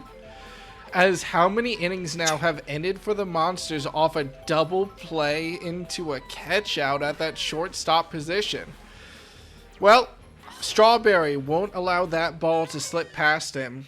And I think Red Magic Koopa... No, he'll stay in against Tato. I think that's either the third or the fourth inning that Light Blue Yoshi has effectively ended by himself. Tato's going to be getting a little bit of an assist off of what was a probable single. Make it to second off of that. Piranha Plant, big fan of her work. Big fan. And that'll be what finally removes Red Magic Koopa from the mound, putting Salamander up. Throws a star pitch. Tiny Kong calls him out for it. Salamander was at third base, so that's where we can expect Red Magic Koopa. That will maintain the outfield for the Monsters, but you know what won't help it? Train interference as Funky Kong notches another 3-run homer.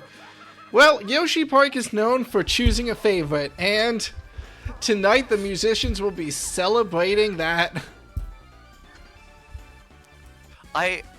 Now, I need to just make a quick check here. Just a quick check. Their preseason game against the Bows, which they won dominatingly, was played... That's another homer. That's another home run. Was played in Yoshi Park. The first game against the Rookies, which they won, that was played in DK Jungle. Okay, wanted to check. Oh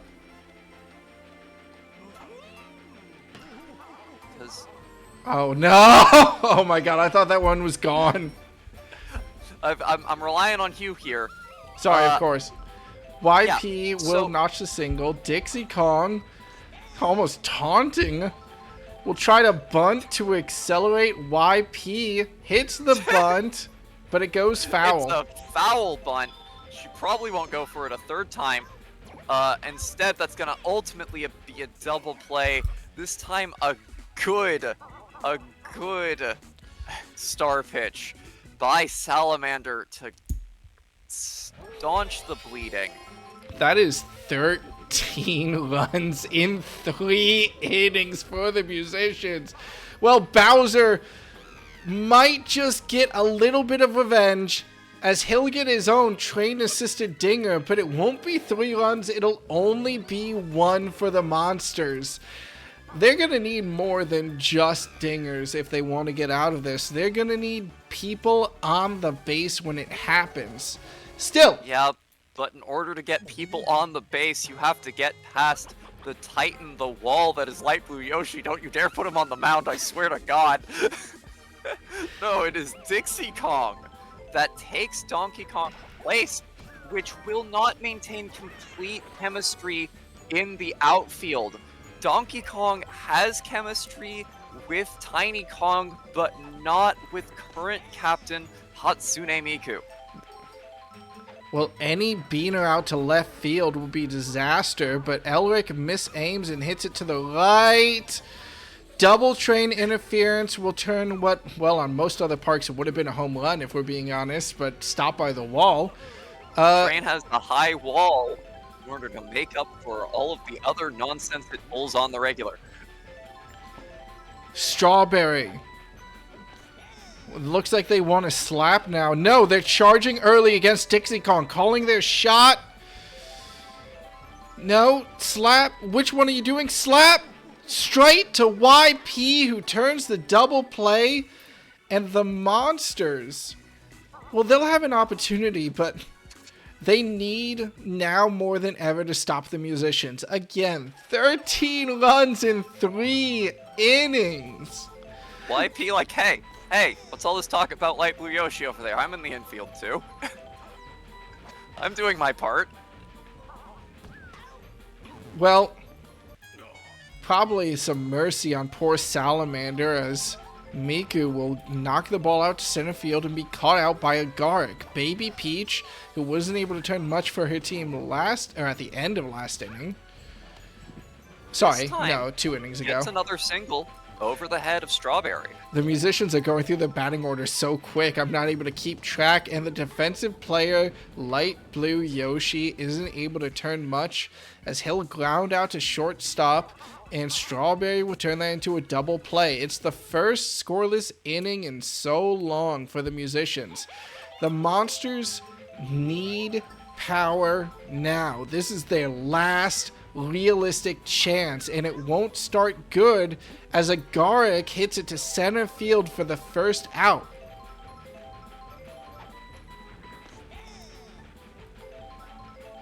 Thermite will have to get something going for this team. The slap hit. Oh, the power assist comes in right when he needs it. Throw brings Baby off of home plate.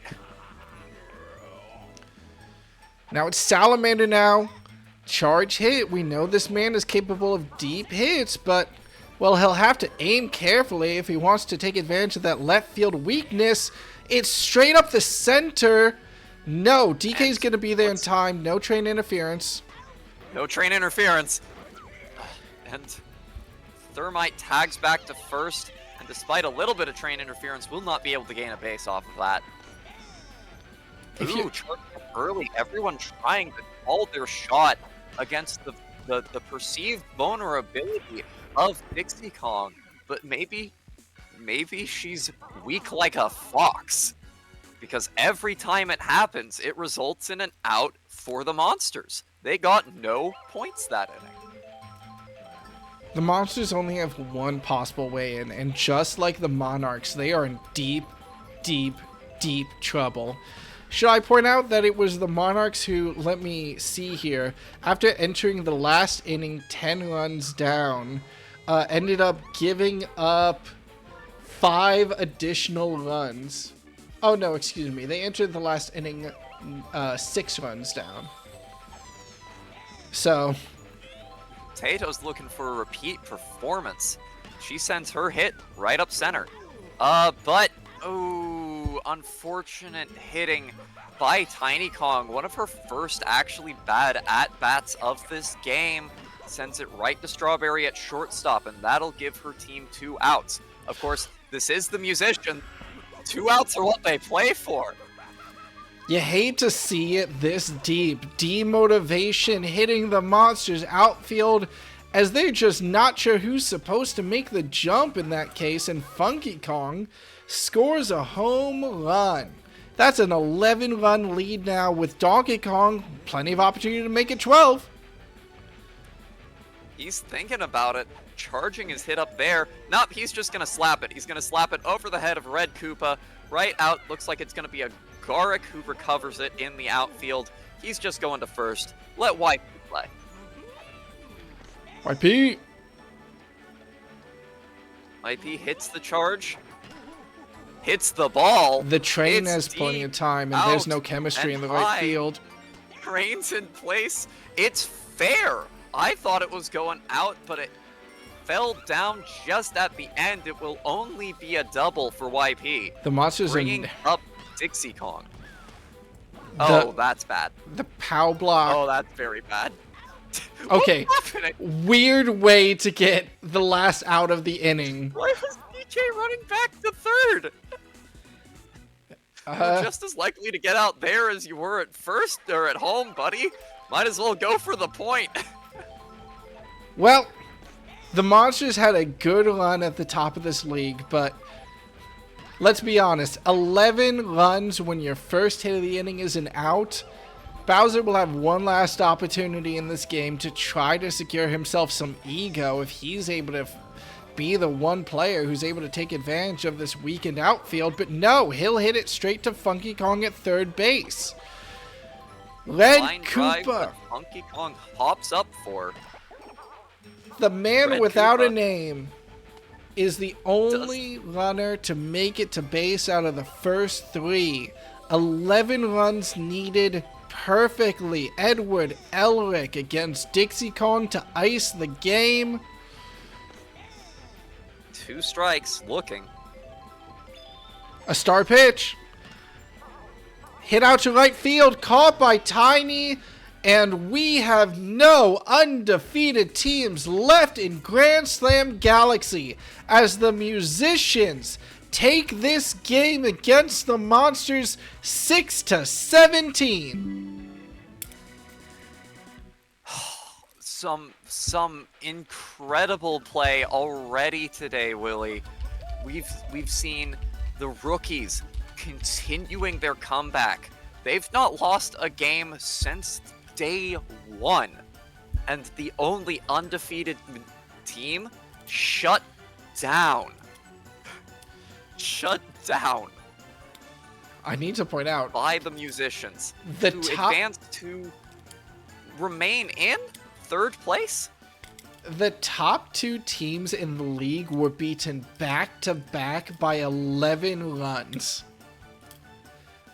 The Monsters lost 6-17, and the Monarchs lost 25-14. Back-to-back by 11. It is prophecy. There are no gods here in Grand Slam Galaxy. Only musicians. I'm really excited for this next game, as we're going to be seeing the Bows versus The Flowers. Versus who? The Flowers? Yeah. Versus the Flowers. These are both teams that have had strong showings, but also little bits of bad luck, and some absolute runaway games. Well, YP adding on to the offensive pressure of the Musicians when they need it most. And unfortunately for the Monsters, they're just not able to show up on the scoreboard tonight. Though, to be honest, let's remind ourselves here. The Monsters score 6 in their last couple of games. They scored 6 this game, 8 in the last 2, and it's only when we go back to the Spitballs in the first series that they scored double digits. So they have not produced an offensive game in quite a minute.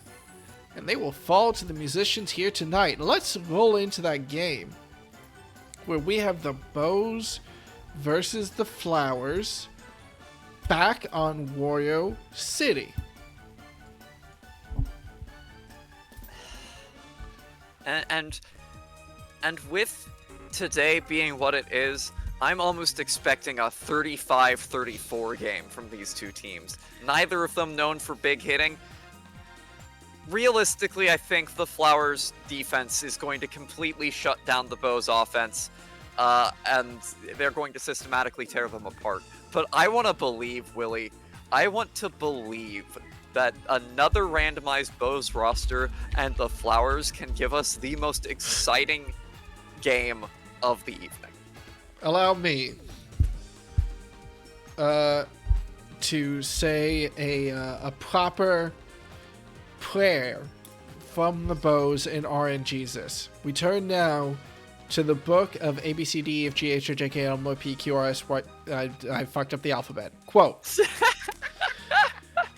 Forget product finding national herself policy, initially committee vegetable appearance, feeling otherwise DNA, C unit forever death, discover belief plenty, Mr. Cross, lock those defeat teacher, negotiation, alone cigarette, imagination, truly marriage, security, tragedy, second join, emission, apply, rapidly become pure payment mixture, shoulder ship brush, Italian protest, handful, ban. Wise words.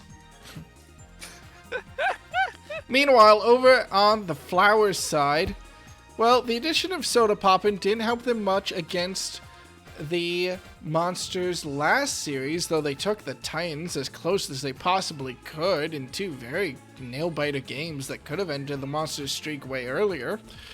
We'll see now. It's the Flowers versus the Bows as the perfect defense comes up against the unknowable Storm. We're back on Wario City Night, and we will maintain our pace, or will we see the crashing end of tonight's offensive flurries in Grand Slam Galaxy? Pending always player protest. Please tell me. And these are teams I watch every time, really hoping they'll do well. It was exciting to see the Flowers win one of their games earlier in the season after their just disastrous showing in the Winter CPU Classic. Especially with their stronger defense, they've had a few stumbles, but honestly, I think they've been competitive ones. Losses on the score, or losses on the record for them, but closer than you might think if that's all you're looking at is their record. Well, the Bows not able to turn much off their first two batters, off of their first three. Did all of those go out to Blue Critter? I was updating the scoreboard, so maybe. I know at least the second and the third one did. I think all of those went out to Blue Critter. A real solo inning from Blue Critter, catching all three hits by himself for an 1-2-3 inning. 3 up, 3 down. Captain Daisy and star player, if I am remembering correctly, she is the star playered captain. Hits a ball up center to run to first. Luigi, almost exactly the same hit. Follows it up with a solid, clean single, and with no outs now, Blue Critter already has a runner in scoring position. I'm sorry, you're going to have to take over casting for another second. Yeah, no trouble. Yellow Magic Koopa pitching to Blue Critter now. Blue Critter with one strike, having looked at one. An excellent hop from Dry Bones to pull the brakes on the rally. Catching that ball, turning it over to second, leaving only Luigi left on base, and turning what had been a no-out inning into a 2-out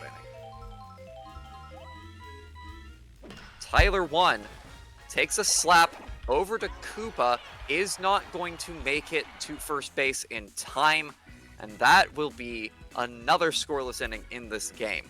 A little bit more potential shown than the Bows 3 up, 3 down, but ultimately not impacting the game score. It should also be noted, by the way, that these two teams are 7th and 8th in the league, so both of them will now make a play to try to prove themselves. Also, by the way, I'm a fool. I don't know why I said this before, but the Monarchs with their loss have now a 3-2 record, which means that the Monsters still hold on to first place barely, being the only team in the league with a 4-1 record. Sorry, that's what I was going through. I was going through and checking all the scoreboard and stuff. No apologies, it's an important thing to keep in mind. And another strong defensive performance, this time from Blue Pianta. I seem to have lost my ability to cast, Willie. No, it's okay. I think I've made some of the worst calls in my life these last couple innings. Let that adrenaline settle in and wash over you, as now it's really a question here following this game. The Flowers, hey, they did a great job against the Monsters, and hell, you might wonder whether or not they're only at the bottom of the league because their second series was against, well, the top team still in the league. Although we'll see if that maintains after next week. Meanwhile, the Flowers have always had a great defensive presence, but they need to pick up their offense. That's been well known. So it feels almost like a lot of this game is on them to prove whether or not they can crack the Bows before that wildly assorted batting lineup, which is full of great pinch hitters. King Boo is a power hitter, Drybones is starred and a force to be reckoned with. Regardless, this small ball now working out for the Flowers as they load the bases with 0 outs, and Baby Daisy is up to bat. Well, that could be bad for them, though Baby Daisy I don't think quite as bad at batting as Baby Peach was.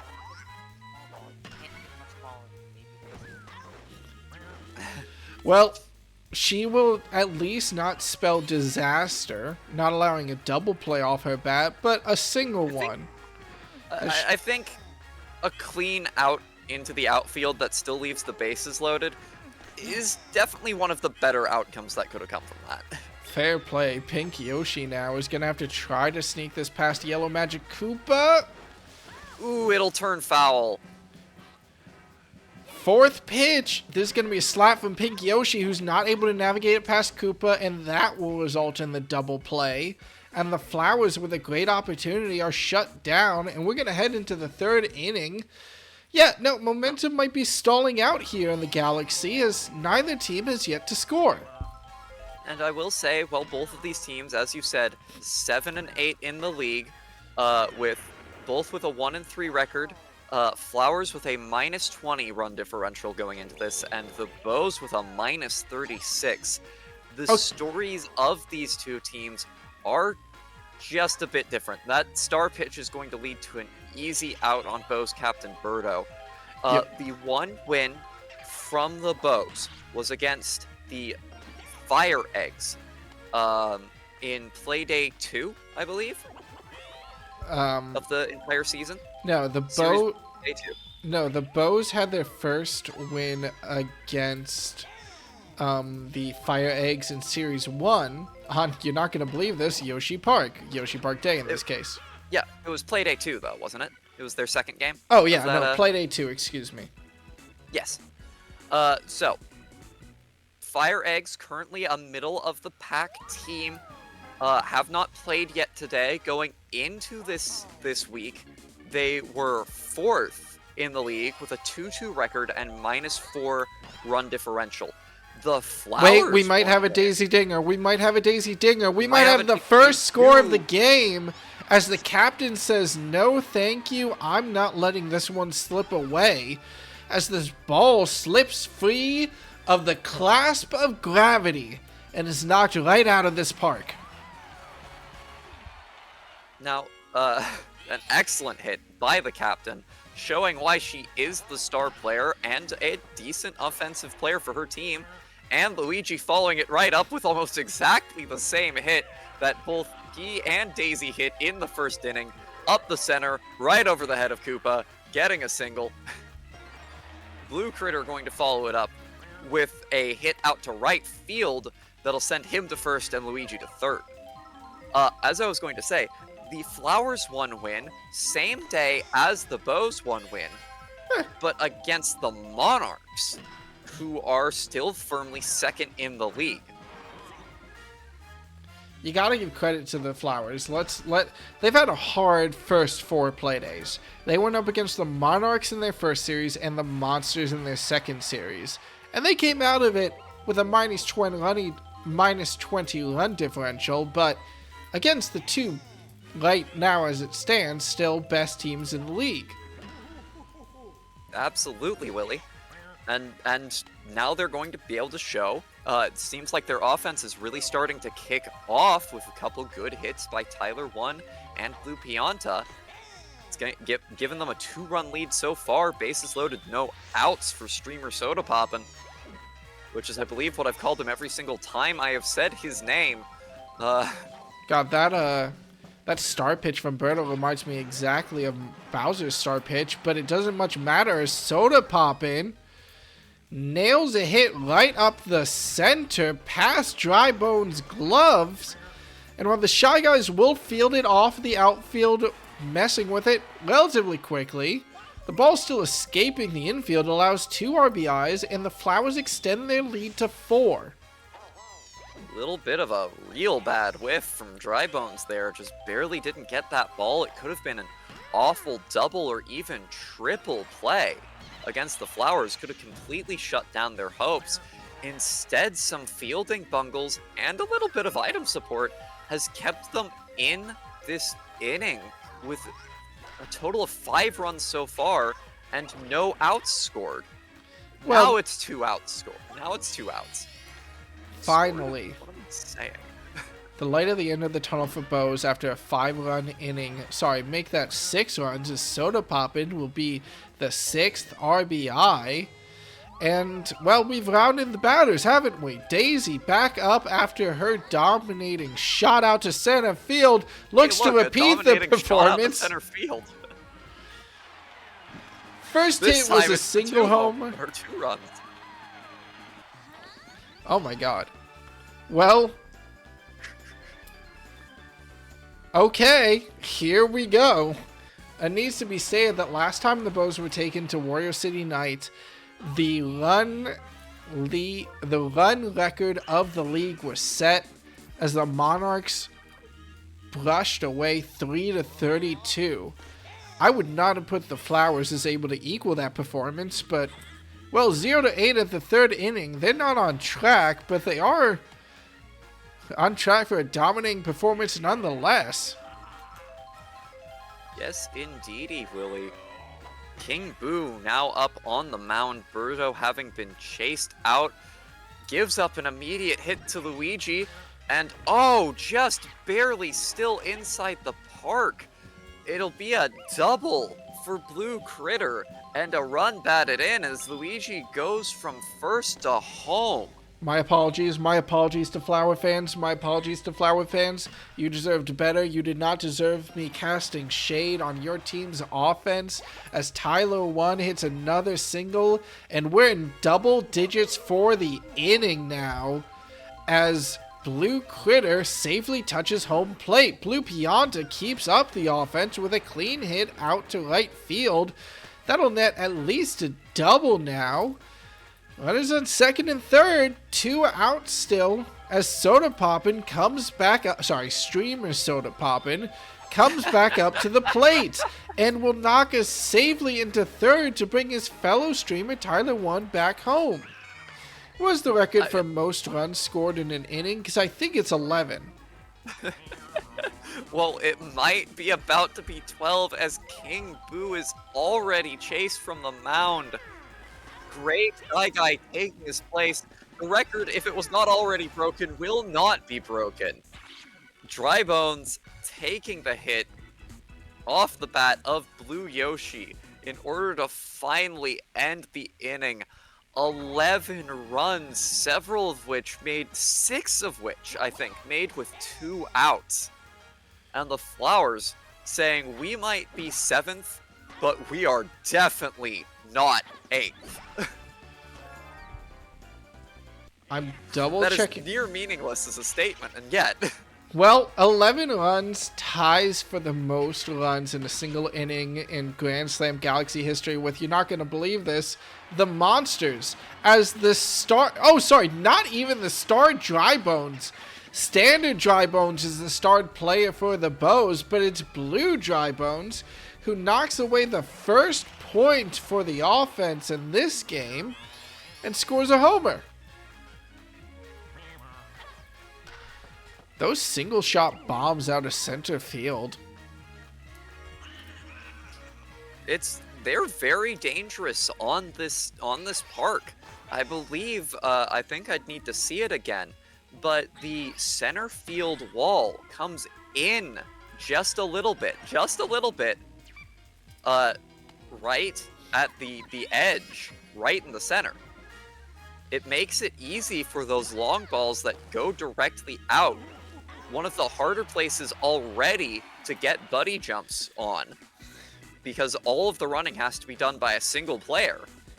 Well, if you hold your hand... Yeah, even harder to stop those runs. The Bows and the Flowers scoreboard now looking like the start of loss.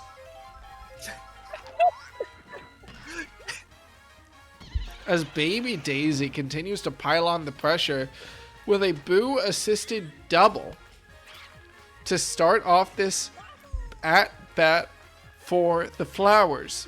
Pink Yoshi now will have to try to bring their team back to the top of the order. Baby Daisy is not much pressure, but a hit to the wrong baseman can still allow the double play. And a hit to Dry Bones at second base, quickly turned over by Koopa at shortstop, will allow the Dry Bones doing everything they can for this Bows team. Defensive plays, they've been doing it. Offensive plays, well, a solo shot scored their only run so far. You gotta be shitting me. Daisy's gonna do it again. What the hell? So in her first at-bat, she got a single. In her second at-bat, she got a single point on the board with a whole run. Third at-bat, that's 2 points on the board. And fourth at-bat, oh, would you look at that? It's another point on the board. Daisy is going to outscore the entire Bows lineup if trends continue. Hell, let me double check what the final scores were. No. She's more than on track to outscore the Monsters in this Playday. Daisy has already outscored or equaled the score of the Bows in their record-breaking loss to the Monarchs on the same park. I'm sorry, was the Bow... No, you're right. The Bows lost that game 3-32, and Daisy has scored 3 by herself this game. No, she scored 4 by herself. 4 by herself, you're right. I lost track of one. She's hit three home runs this game. Just one of them had a runner on base. Both Daisies, I'd say, both Daisy and Baby Daisy, determined to outshine their Peach counterparts on this day of play. Daisy has stayed on the mound for much longer than Peach did in her game earlier today. Ooh, God, that laser. A little bit of an interesting fielding turn. Blue Pianta throwing the laser home instead of trying to turn to second. And Soda Poppins is the catcher, I believe. Soda Poppins is third base. Who's their catcher? How did I immediately forget their catcher? The catcher for the Flowers would be... I'm trying to remember if I can remember it without looking at the roster, but unfortunately I cannot. The catcher for the Flowers is going to be Luigi. Ah, Luigi. Luigi turns Not it over. Not another solo bomb up the middle. But Daisy, adult Daisy, outperforming both Peaches in their pitching performance today, clearly outshining both of their hitting performances, and then Baby Daisy has had a stronger one than Baby Peach so far in this game. it's a 12-run lead now for the Flowers at the bottom of the 5th. And Gray Shy Guy, I didn't even notice when he got brought up onto the mound. Tyler 1 will take advantage as Drybone's not able to field the ball, and the slow King Boo in the outfield is going to take a long time to throw that ball back in fair. Finally able to limit Tyler 1 to just a double as Blue Pianta star hit to the outfield. That's going to be actually a somewhat beneficial redirect for the Bows, as it sends it right into the glove of Blue Shy Guy, who goes sliding off the power of that Blue Pianta star hit, but is still eventually able to field it back to second. Well, stop Blue Pianta from getting any more than one base off of it. And meanwhile, the line drive from Soda Poppins is aimed to True, as he'll hit it right out to Blue Shy Guy in center field for the first out of this inning. And Blue Yoshi will try to get some bunt success, but no. Picked up by Birdo. It advanced Blue Pianta to second base and scoring position. Now it's up to Baby Daisy to try to take advantage, and she will not be able to, as Paratrooper in the outfield is able to turn that out and limit the Flowers to 2 runs on the inning. The Bows defense has found their footing again, starting to or I should say, once again, preventing more than just a couple runs after a disastrous 11-run inning. But it is that 11-run inning that they still haven't made up much of. Well, so any more runs is just awful for them. They can't take it. They've not scored more than 1. And unfortunately for them, this inning won't get off much to a better start as Blue Drybones, the only player to score a run for the Bows this game, notched a single but is immediately taken off the bases by a double play. Well, King Boo, you want that to count as a homer, you're going to have to hit it fair. And no, the line drive is caught by Blue Pianta for a quick inning from the Flowers. I feel like I must be blinking and they just swap out the pitcher when I don't notice, because again, I didn't notice Luigi. I actually did not notice that either, Willie. That might have been a start of the inning thing. We must have been looking at stats. To be fair, I was looking to try to figure out what the record was in a single inning in this league. Well, now the Bows. The Flowers defense showing that they are one of the stronger ones in the league, having completely shut down, or almost completely shut down, the Bows offense so far. Gray Shy Guy getting tired. Is it Blue Shy Guy? It's Blue Shy Guy. Gray Shy Guy swapped out for Gray Shy Guy, and please, for the love of God, don't let it be 4. Don't let it happen to them again. She charges the hit, but no, instead of going high, it stays low. Line drive up the center. Little bit of fire, ultimately not mattering much. Daisy was decently safe there. I guess it technically could have mattered, but I don't think Gray Shy Guy has the ability to throw it to first that quickly. Nor do his infield teammates. Watch out, it's a Blue Critter at the bat with bases loaded. Blue Critter's not the strongest batter of all the critters, but hey, sometimes consistency is all you need, as his single will keep the bases loaded, bring a run in, and it's MVP performer Tyler 1 up against Blue Shy Guy.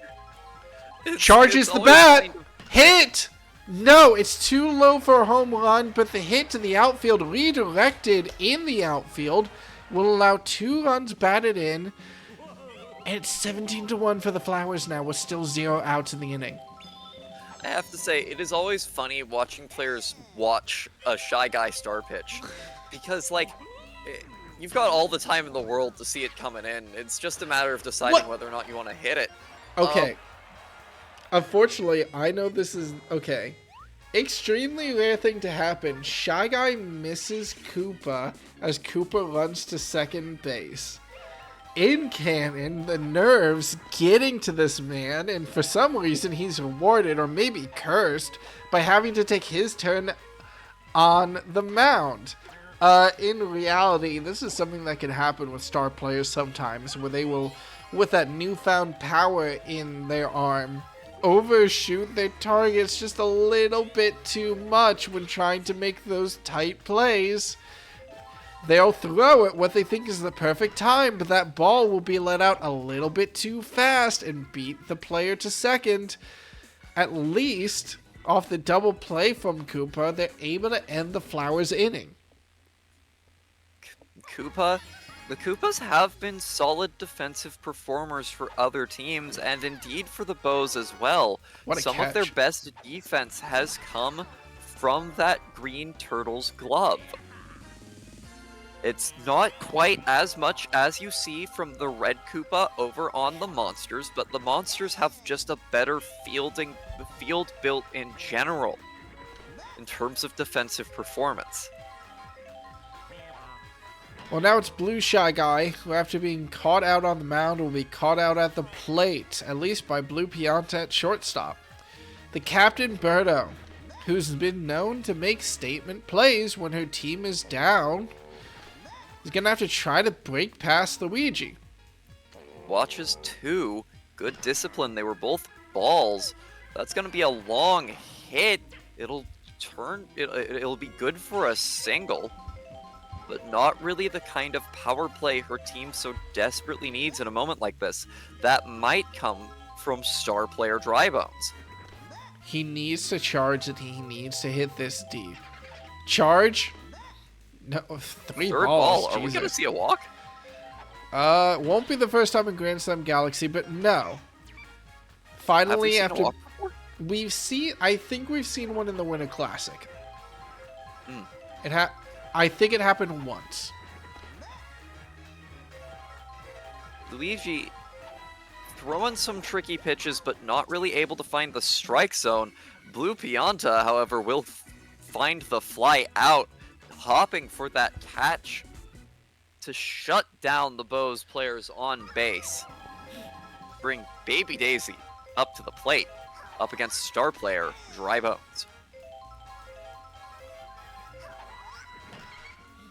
That's hit deep. Is it gone? Yes.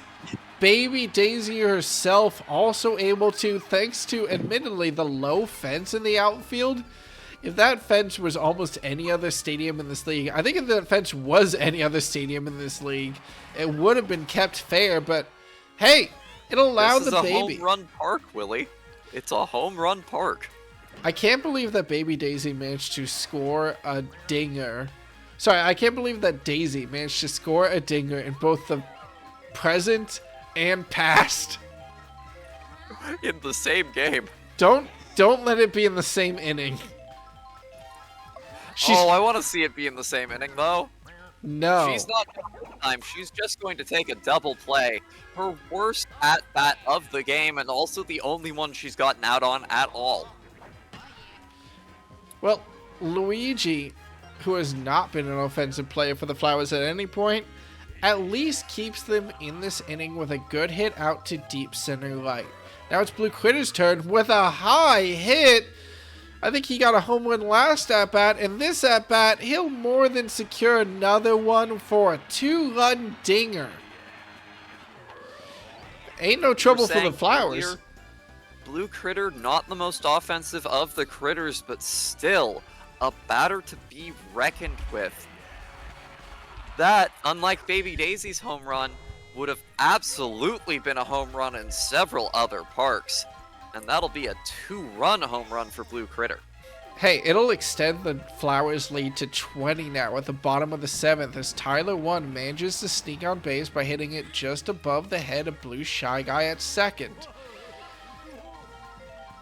Blue Pianta with a chance to keep the scoreline coming if we see a charge hit from them. Yes, knocks it. No, it won't go out of the park, but will go to deep center left. And fireball interference will allow Tyler 1 to more than safely reach third, though, to be honest, I think he had that regardless. Drybones starting to tire in what is now becoming a feature of their games, the Bow pitcher shuffle. He's about to claim another one. Koopa doing his absolute best out there in shortstop will finally shut the inning down. No repeat performances like their third inning for this Flowers team. Instead, they're getting the small ball that is more familiar to them. Those several in a row, few run innings that have stacked up another 10 points on the scoreboard for them. I have fantastic news. The Flowers, if they maintain this score for the rest of the game, will be at a 0-run differential.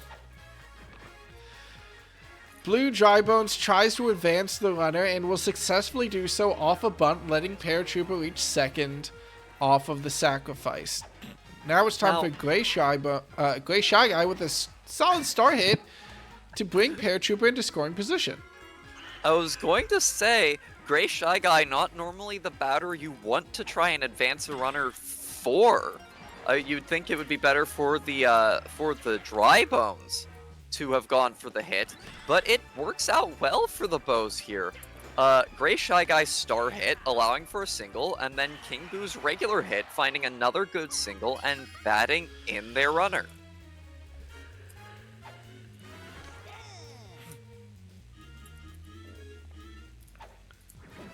Luigi's time to shine on the mound is now. After letting the first non-home run bat in, will at least end the inning against the Bows. And let's be honest, this is the Flowers' last chance to put points on the board and try to reach that 0-run differential mark. If they want it, they have to beat the Bows by 20. Blue Yoshi will start off the inning, weak slap. And that'll probably be an out. That's about what we expect from most Yoshi players. I think Pink Yoshi is the one that has had the best batting performance of all of them so far. And Pink Yoshi's the one that will be up next after Baby Daisy takes her turn at the plate. Her turn's gonna be a deep hit out to right over the head of Blue Shy Guy. She'll turn it into a single just in time for Pink Yoshi to either show what I'm talking about or just hit a weak slap up to Koopa that will turn into a double play. Well, the insult is stalled for the Bows. No matter what, the Flowers won't reach a positive run differential off of just the one game now. Now let's see how the Bows can do to stop their run differential from sliding. Blue Shy Guy, not a great start to the inning as he'll get knocked out at shortstop. The Captain Birdo needs to staunch the bleeding for the scoreboard as much as she can. But Luigi's pitching hot. Be a tourniquet. It will be a hit out to deep center left. I don't need to. Center. I don't need to let you into this caster's box.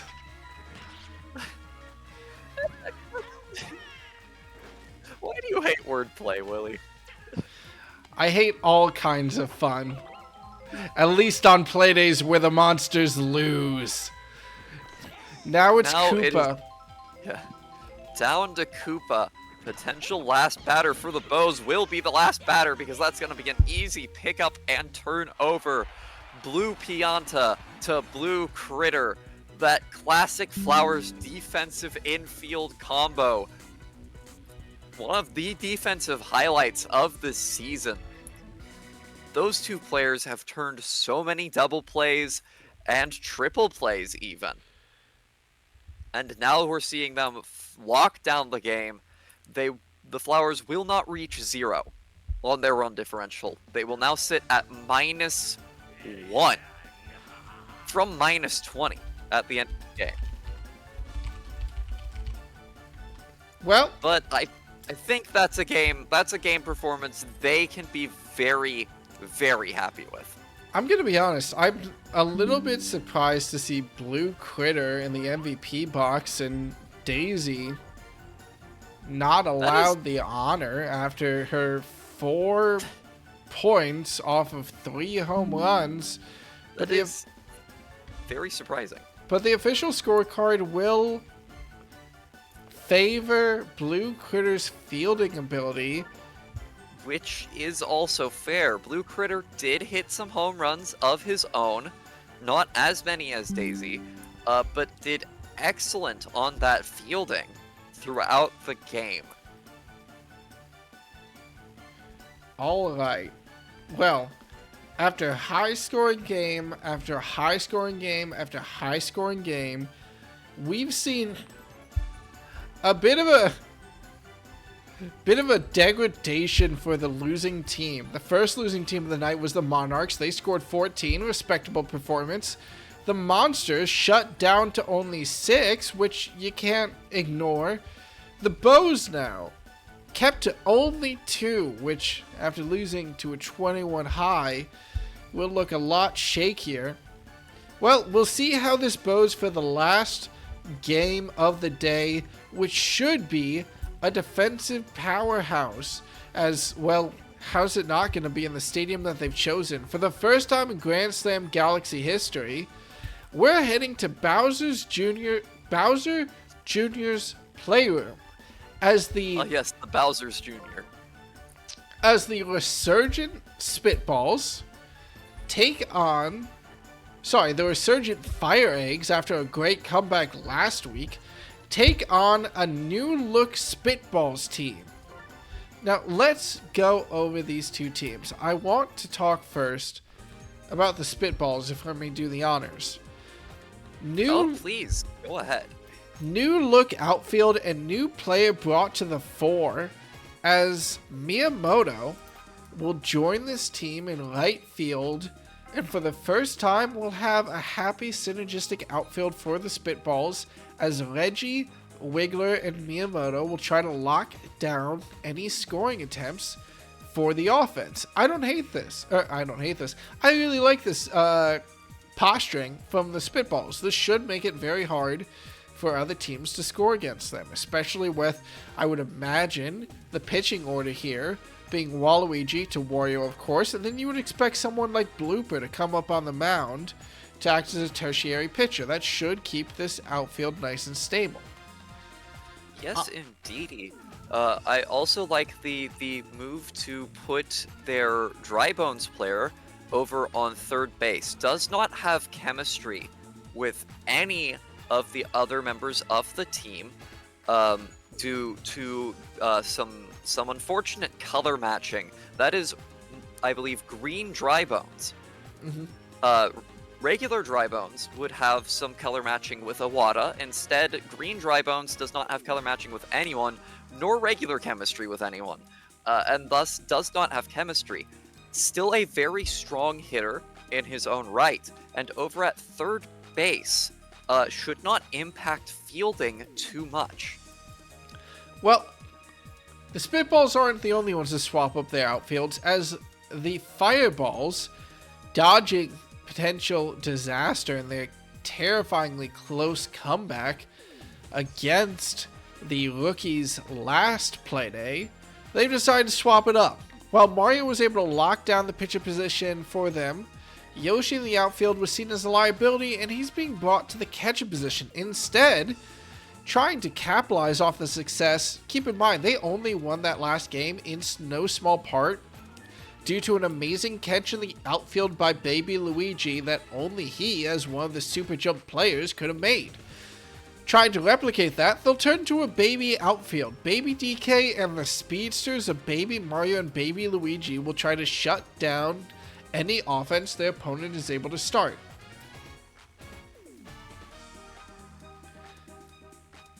I don't believe they were fielding Baby Mario before this. I believe Baby Mario had been on their bench for a little while. Do you know what player they've brought in order to put Baby Mario out on the field today? I can take a quick check. Looking at their bench, because they didn't swap anything, Yoshi... Okay, the substituted player was Will Ferrell. It was Will Ferrell. Taken out of right field, slapped on the bench. His duties on this team will be regulated to that of Morale, as Baby Mario will have to see if he's able to lock down the game for the FireEggs on defense. Now, let's be honest here, Silver Lily. Of all the stadiums for these teams to lock in their outfields, this was not the one where it mattered. No, no, it was not, Willie. Bowser Jr.'s playroom has almost exactly the same dimensions, I believe, as Bowser's castle. And for those that watched the Musicians Rookies game at Bowser's Castle last week, um, there are no balls that are going to be clearing the outfield walls here. Does Bowser Jr.'s playroom even technically have outfield walls, or is it just a box, Willie? Technically it's possible to score a home run. Listen, in order to score a home run, you're gonna have to hit the type of high ball that would escape a super jump. And it's not like the FireEggs are gonna mind that with all their super jump capabilities in the outfield, able to clear that one up. In the meantime, after double checking here, I believe we're all set to go. Both teams are looking in order to me. And we're going to see the FireEggs versus the Spitballs as our last game of Playday number 5. Let's go. Also, I'm going to take this opportunity real quick to update the scoreboard at least for Previous game? update the leaderboard for the previous game. I don't think They do officially have walls, yeah, but it will be very difficult to clear them with how high they are and how far away from home they are. Mario might be the first to take a shot at it. Instead, just gonna hit it deep out to Wiggler in center field. This is actually a dangerous game for both teams.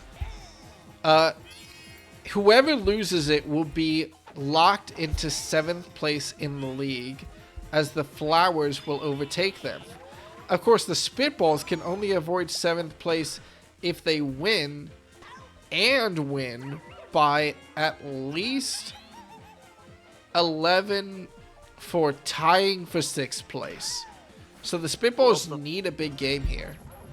Well, the first step for them is going to be trying to shut down this FireEggs offense. They've done decently well so far, only letting Baby DK up onto base. Wiggler takes 2 flyouts, and Blooper with the solid sliding catch there in order to grab the third. The Spitballs, another team starring their starting pitcher in Captain Waluigi.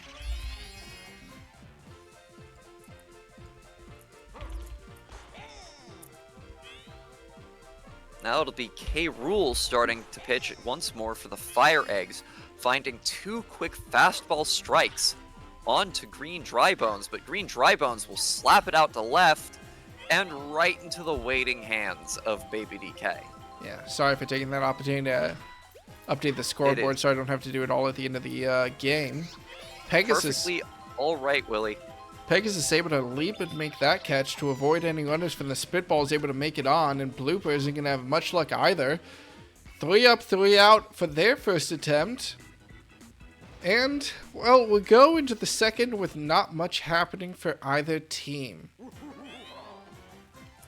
There is still room, even though this is a daytime stadium, for plenty of interference in the outfield. Bullet Bills in order to zone through. King K. Rool hits a dinger that barely goes foul. If any player can find it, it can take it for yard on this part, it'll be King K. Rool doing what we said was basically impossible in the lead up to this game, hitting a home run even over the head of a super jump. Or not super jump, but buddy jump. I almost feel the need to apologize for King K. Rool. He has not been... Okay, to be fair to him, he was the best batter for the FireEggs during the comeback last game. Before that, let me double check. I don't think he's made much of an offensive presence. Didn't do well in their game against the Rookies, or their first game against the Rookies. Did I say they come back against the FireEggs? They come back against the Rookies last week. Didn't do well in the first game against the Rookies in that series. And heading back to the first series, you know what? Maybe the FireEggs have just struggled with offense in general. Excuse me. Meanwhile, while I'm distracted by that, the inning's already over. will take the eggs out of the inning. Baby Mario, I think it was Baby Mario, yeah, hitting it deep left, but for an easy catch by Reggie. And then Baby Luigi hitting into a shortstop to second to first double play. It is now Wiggler's turn to try and start a rally going. A quick single to set up for Reggie. Charges the bat, and a line drive out to center field will barely escape Baby Mario's grasp, and he'll have to awkwardly scramble for it. Reggie makes a late decision to try to run for second, and bad base running leads to what would have been a safe single. Awkwardly late timing to try to make it, and that greed will be punished. New face for this team. Miyamoto, now up at bat, is going to hit a single over the head of Pegasus with a little item interference to clear all the time in the world for Wiggler to run home. I think with Wiggler's speed, could have made it anyway, but that definitely ensured it. Wiggler would have made it if they dedicated themselves as soon as they saw the hit, but they decided to turn back and only went for home after the power block interfered with that outfield. So that was a very necessary power block. Oh, that is fair, Willie. That is fair. And now another deep hit to center, this time by Wario. That one will be caught by Baby Mario. Well, the captain Waluigi is able to keep this going as Baby Mario gets punished by power block after power block. Is it bad to me that I think it's funnier that the power block didn't even go off, it just hit him in the head? The league does not condone violence against babies. We do, however, I just find want it to say hilarious. that right now. Do not do this to your own children, please. Do not put them in a playroom with shadows that can turn into explosives on the floor, and do not throw power blocks at them. Thank you. Also, just don't throw power blocks in general. What the hell are you doing? Baby Luigi, with what should have been a easy catch there to staunch the bleeding in this inning, just doesn't show any hustle and lets the ball fly straight past him. Is he tired? Is it nap time? Regardless, Mario will come up to try to be the defensive pitcher that the FireEggs need. And, well... That is the strength of this baby outfield with that super jump from Luigi, Baby Luigi. In order to catch... I'm not certain of the arc. It might have ended up being a fair ball.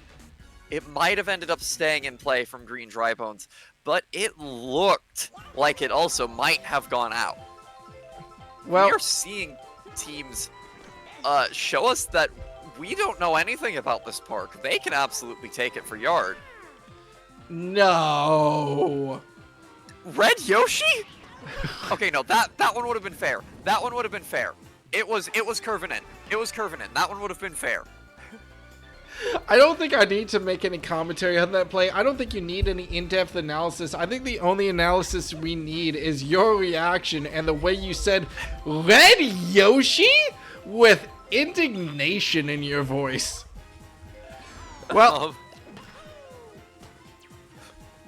a quick hit from Mario, but it's turned by Eggman at shortstop, and it's 2 outs now for the FireEggs. Ash Ketchum isn't able to turn much either, as his hit is caught by Blooper at second base, and this is a solid start for the Spitballs. Again, Blooper has been such an important player for the Spitballs, especially in that position at second base, and as a backup pitcher. Blooper's been really key to a lot of their defenses. Doesn't quite have the offensive performance, but I don't think it's really been anything to scoff at either. Gets some singles when the team needs them. Let's see if we'll see one today. Blooper comes up to bat. And an immediate slap hit out to right, just a little bit too far this time. Baby Luigi will make that catch after a little bit of scramble. You know, I almost feel bad after an amazing Well, Baby Mario is one of the fastest players in the league, and he needs it to reach that play in time. Woo! Although, I have to say, Mario shut down the offense in the FireEggs comeback against the Rookies last game. I'm sorry, I have to keep bringing it up. But after that dominating performance, let's remember, he was brought onto this mound without outfield chemistry. The first pitch he threw, or at least the first batter he pitched against, hit what would have been a home run if it wasn't for the outfield. Now he keeps giving up hit after hit, and despite a fire performance last week, or last Playday, he needs to step it up if he wants to try to shut down the Spitballs. At least forces Reggie to hit it to Ash Ketchum at the shortstop position and will escape this inning without any damage. And I just keep returning to the fact that we said, yeah, they've both restructured their outfields. They both look a lot better than they used to, but it's not really going to matter on this field. I think we've seen 4 buddy catches so far this game, Willie. We're going into the top of the 4th now. Well, they desperately want to keep up the theme of big scores on this Playday. But Baby DK is the one player who's not able to leave an impressive mark on us on many sides of the field, as he'll hit it out to Eggman at shortstop. Pegasus with a solid hit straight up the center to at least nail a single for the Spitballs. King K. Rool, the first player to do it, now stepping up to bat again against Captain Waluigi. I do want to say, a longer pitching performance than we usually see from Waluigi. He's often off the mound by the end of the 3rd inning, is now going to start to tire after giving up a couple hits in the top of the 4th. Well, Waluigi will have to shut down Yoshi if he wants his team to maintain this lead, and he will do exactly that. Yoshi hits it to Eggman at shortstop, who turns over to Bloop at second base to turn this double play. Yes, second place. Hey, Ed.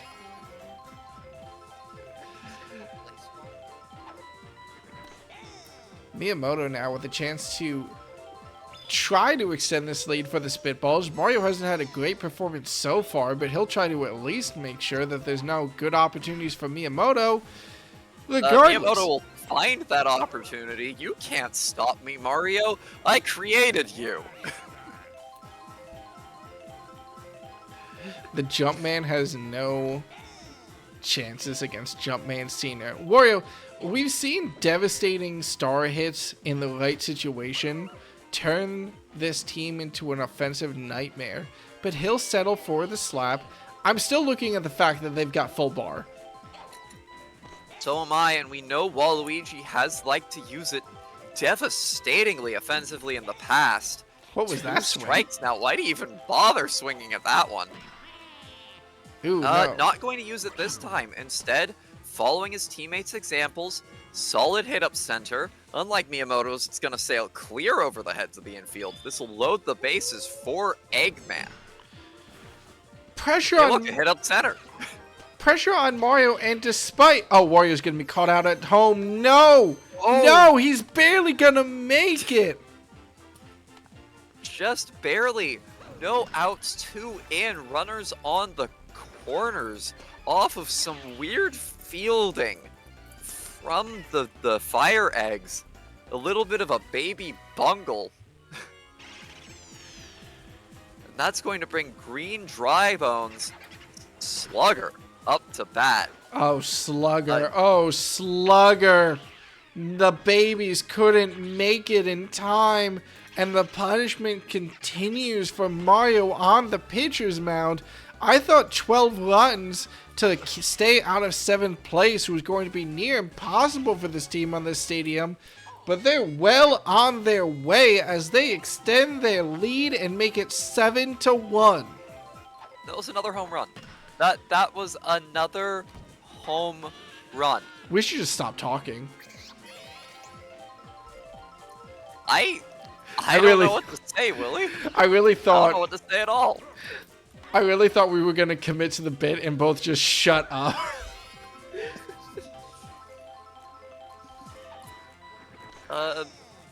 I'm afraid I can't because I do need to bring a quick roster update.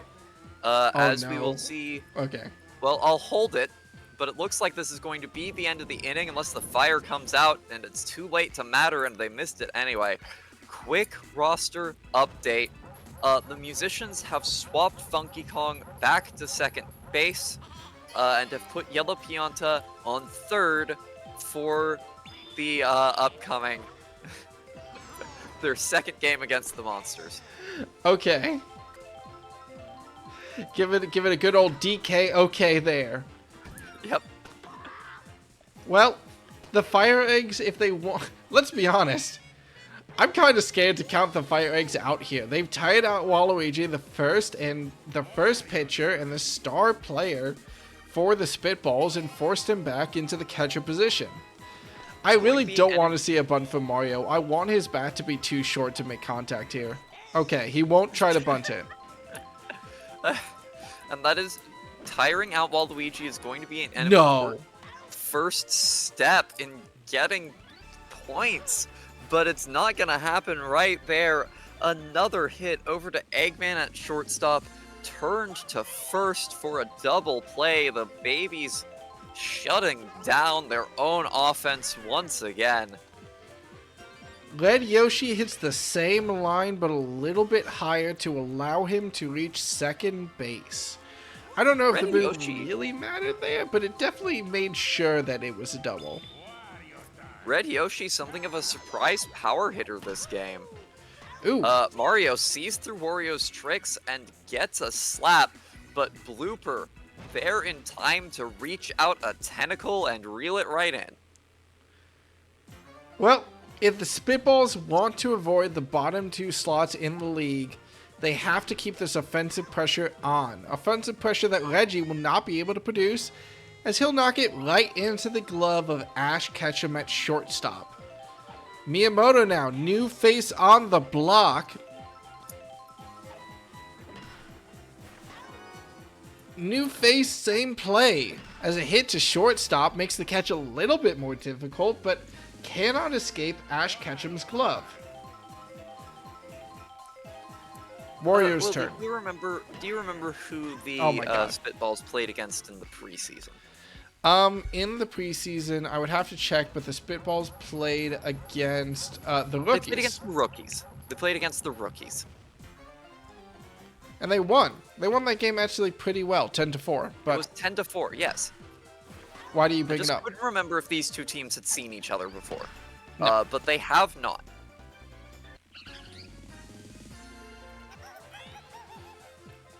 The FireEggs have got to get their rally going. And the top of the sixth, they don't have that many opportunities.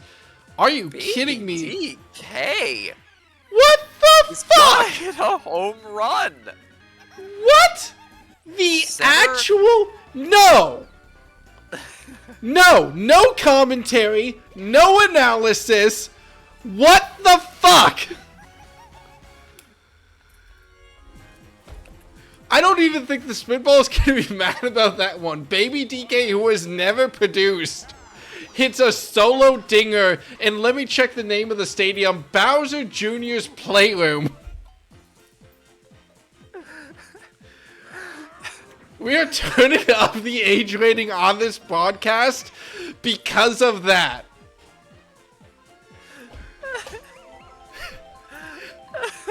Are you okay? Actually, I don't care. It was a baby DK homer. Take all the time you need to recover. We said the outfield wasn't gonna matter. I don't think we have ever been more cursed as commentators. Also, I have to give a shout out there. The only reason that inning ended was because Blooper, as a floating player, is not affected by POW blocks and was able to safely catch the ball. I think K-Will probably had good odds of still being caught out, but, like, because he also was hit by the POW block, but regardless. A little bit of trickery from the Spitballs turns what could have been a bad hit into a solid single, forcing the ball out of Ash Ketchum's hands and back onto the floor. Eggman not able to keep the magic going as he'll knock it to Pegasus, and Pegasus will turn the double play to clear the bases. I honestly think that once Mario gets off the mound, the FireEggs have a much better shot defensively. He has just not been able to perform in Bowser Jr.'s playroom. His baby self, however, the blast from the past, has been doing well on defense, if not on offense. Been pretty cool to some of those outfield plays, including an unexpected super jump or two. It must be said that as Baby Luigi knocks it to second base for the first out, it must be said that they gave up just a little bit of power for that extra defense. Will Ferrell, despite his acting roles, is a grown-ass man and is stronger than a baby. At least Baby Mario was able to knock the ball out into center field for the single after his brother failed. Now it's Red Yoshi to follow up the daycare and see what he can produce. Slap hit. Sneaks its way past Eggman. That's another single. We've seen some unexpected power from Red Yoshi this game. Red Yoshi was almost one of our home runs, was one of our home run potentials. Did eventually get caught out, but has otherwise had a pretty good batting performance. Mario making his mark and bringing himself in while making himself run to first. Don't do this to me. Oh, but you know I still love the opportunity. Mario finally, I think this is the first notable play he's had this game. I'm going to keep bashing on him if he keeps causing problems, and Ash Ketchum causes plenty of problems, ending the inning for the FireEggs in what was looking like a promising rally.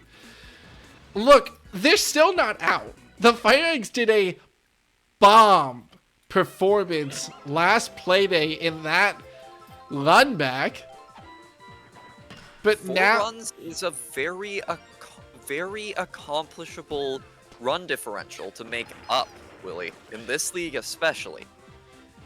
They are by no means out of this game. Pull Mario, pull Mario, pull Mario. Are running Damn out it. of time to make it happen. They need to get Mario off the mound. I would almost love a bunt from Blooper, even though it would put Iwata on third base.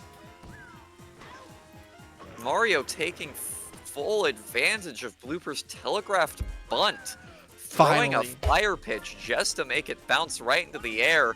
Turn the out himself. Not something you get to see pitchers do often. On paper, Yoshi is a weaker pitcher than Mario, which does make me a little bit nervous. Baby Luigi misses the ball, and that misplay will allow Iwata to make it home. No excuses for him on that, as there's no star player involved, and the Spitballs increase their lead to 5. Another bunt attempt, this one by Reggie, is going to give up on it at this point.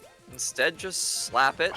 Ash jumps a little early, and that's going to give Iwata time to run to first, but Wiggler caught out at second.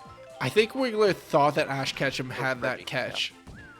Reggie, meanwhile, confident that Pegasus won't make that one and will be rewarded by making it to third. With 2 outs on the inning, I mean, what is Wario going to do? Is he going to star hit to guarantee this RBI? No, he'll charge a shot. But this fireball will need to save the play. It's late. The inning is over. It seems a lot of teams struggle to find the right time to fire items to break up outfield plays. Right. Well, we've seen a lot of teams tonight behind, and in what we were insisting was still a comeback-capable position.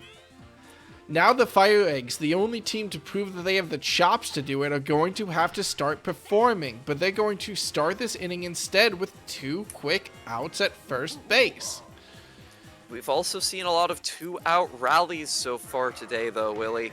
So, especially when it's going to start off with K. Rool, he doesn't care what we think. That is another home run. Off center, probably one of the shorter points of the wall. Must admit, it's not like he's hitting it center left or center right here.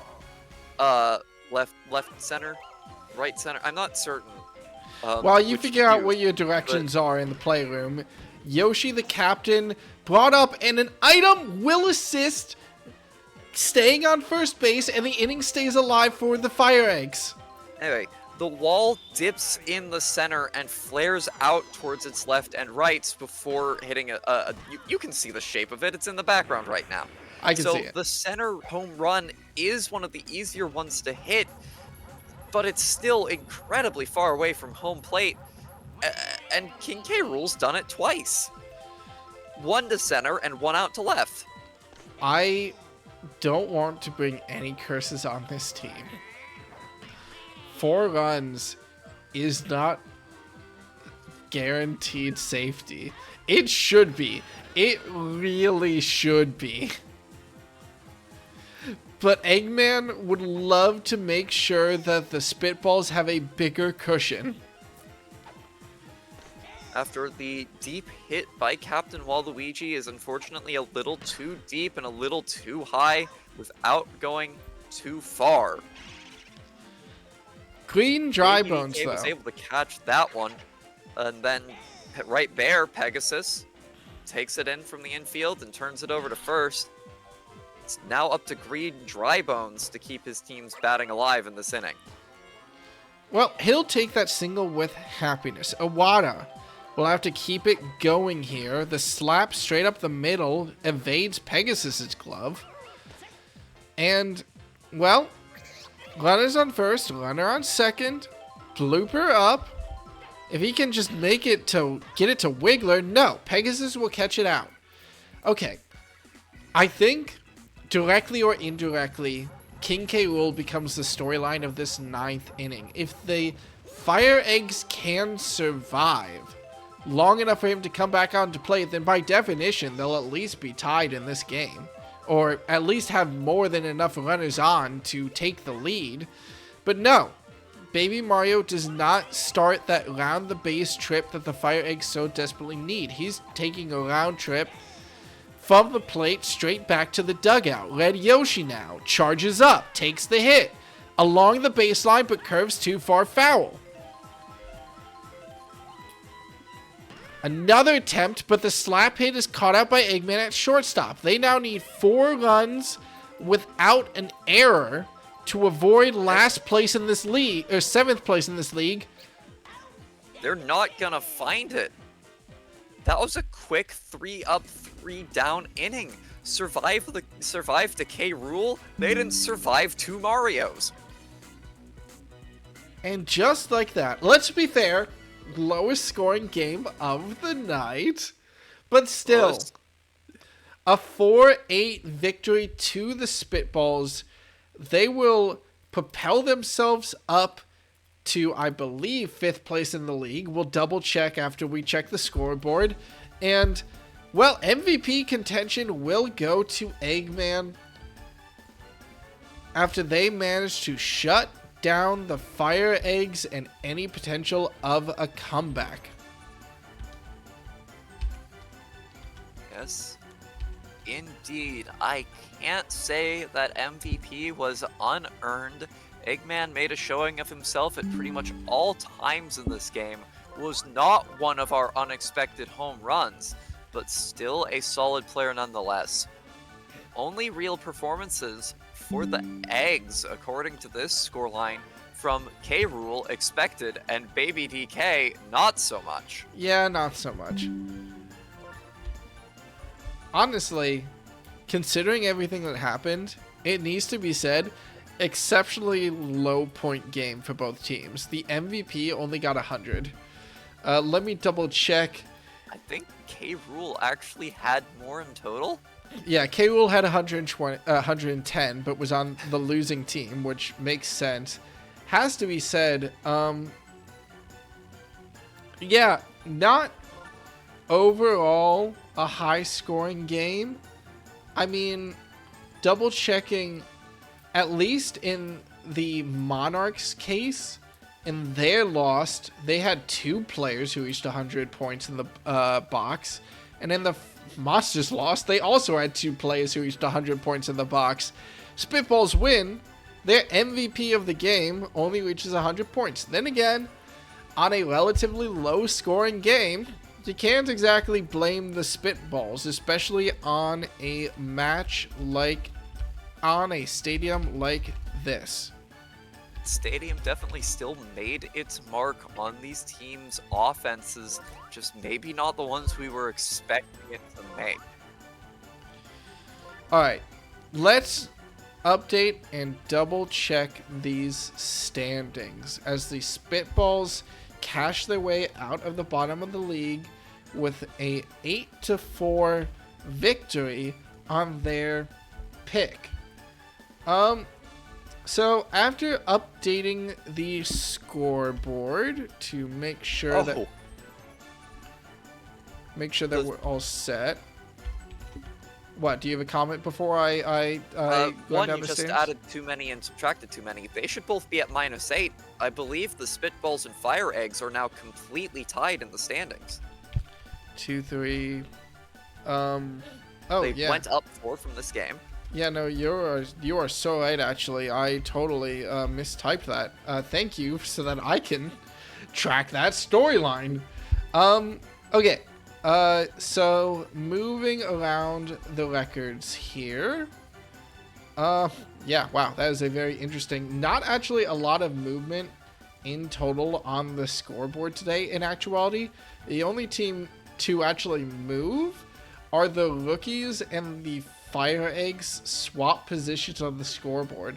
Otherwise, all the standings remain the same. In first place, the Monsters are no longer undefeated and have not the strongest run differential by far, but they will at least maintain first with a 4-1 record and a +9 run differential. In second place, the Monarchs, with that dominating run differential of 40 and a record of 3-2. In third place, the Mickey Musicians, 3-2 record, but behind on a run differential. Theirs only at 21. And again, skipping down another -19. From second to 3, it's 19 runs. From third to fourth, it's a -19 runs. As the Bowser Jr. Rookies maintain that 3-2 record at a run differential +2. I think this might be the first time in league history since week 1 where 4 teams had a positive run differential. Fifth and... Oh, sorry. I am so apologetic also. That was not the only movement on the scoreboard. As the Flowers jump their way up and manage to make it all the way to 5th place, up from 7th, as they notch in 2-3 and a -1 run differential, almost making it an even run differential for them. The FireEggs and the Spitballs are going to be tied in that 6th place position with that -8 run differential. So whoever loses next Playday's game will unfortunately be the team which technically, if we went to playoffs right now, would be out of contention. But still, with plenty of ball left to play, we're not even halfway through the season, it won't be a damning place to be in yet. Last in the league at 8th place, at least with a win, but the only team with only 1 on the board, the Bows, with their -55 run differential, almost entirely off the back of 2 games after their game today versus the Flowers and the game last week against the Monarchs. You know what? I can even help out. This might look a little bit weird. This is definitely going to be scuffed, but I can at least Oi. There we go. I will at least do those at home a favor. And, oh my god, I didn't realize. I just realized I was making a mistake, but don't worry about it. I will at least help those at home and visualize in a very, very, very scuffed way these standings so that they don't just have to listen to me say what is going on. Perfect. That is your current standings at the end of Playday number 5. Right. Any closing thoughts on how the league is doing as we end this Playday, Silver Lily? We had a lot of exciting games today, especially the first two series, with both of the top two teams still remaining in the top two after today's games, but looking a lot more human compared to how they looked before. And some very impressive performances. I'm always excited to see the rookies doing well, even if they're not my home team. And it's good to see the Flowers getting a little bit back on track. I've said before, I think they're stronger than their losses might make them look. And I'm excited to see them show a little bit of that in their game against the Bows. Let's see if we can keep it up next week against other teams, though they still have one more game against the Bows first. Right. We're going to wrap up. I have to do a little bit of my own bragging here.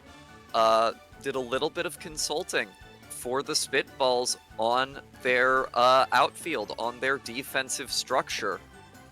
And so I'm very happy to see how they performed today. God, if the standings keep up this way, you and I are going to have a proxy war in these standings. Regardless, that's where we're going to wrap up a high-scoring Playday 5 for Grand Slam Galaxy. I've been your commissioner, Willie or Won't He. Thank you again, as always, to my co-commentator, Silver Lily. And thanks to you, Willie, for always having me on. And you know what? I'm in a good mood. We'll never mind. We'll chill tonight. Yeah, no. Cool. We're just gonna end it there then. Thank you for joining me, and goodbye. Make sure that you get a good night's rest, and look forward to Playday number 6.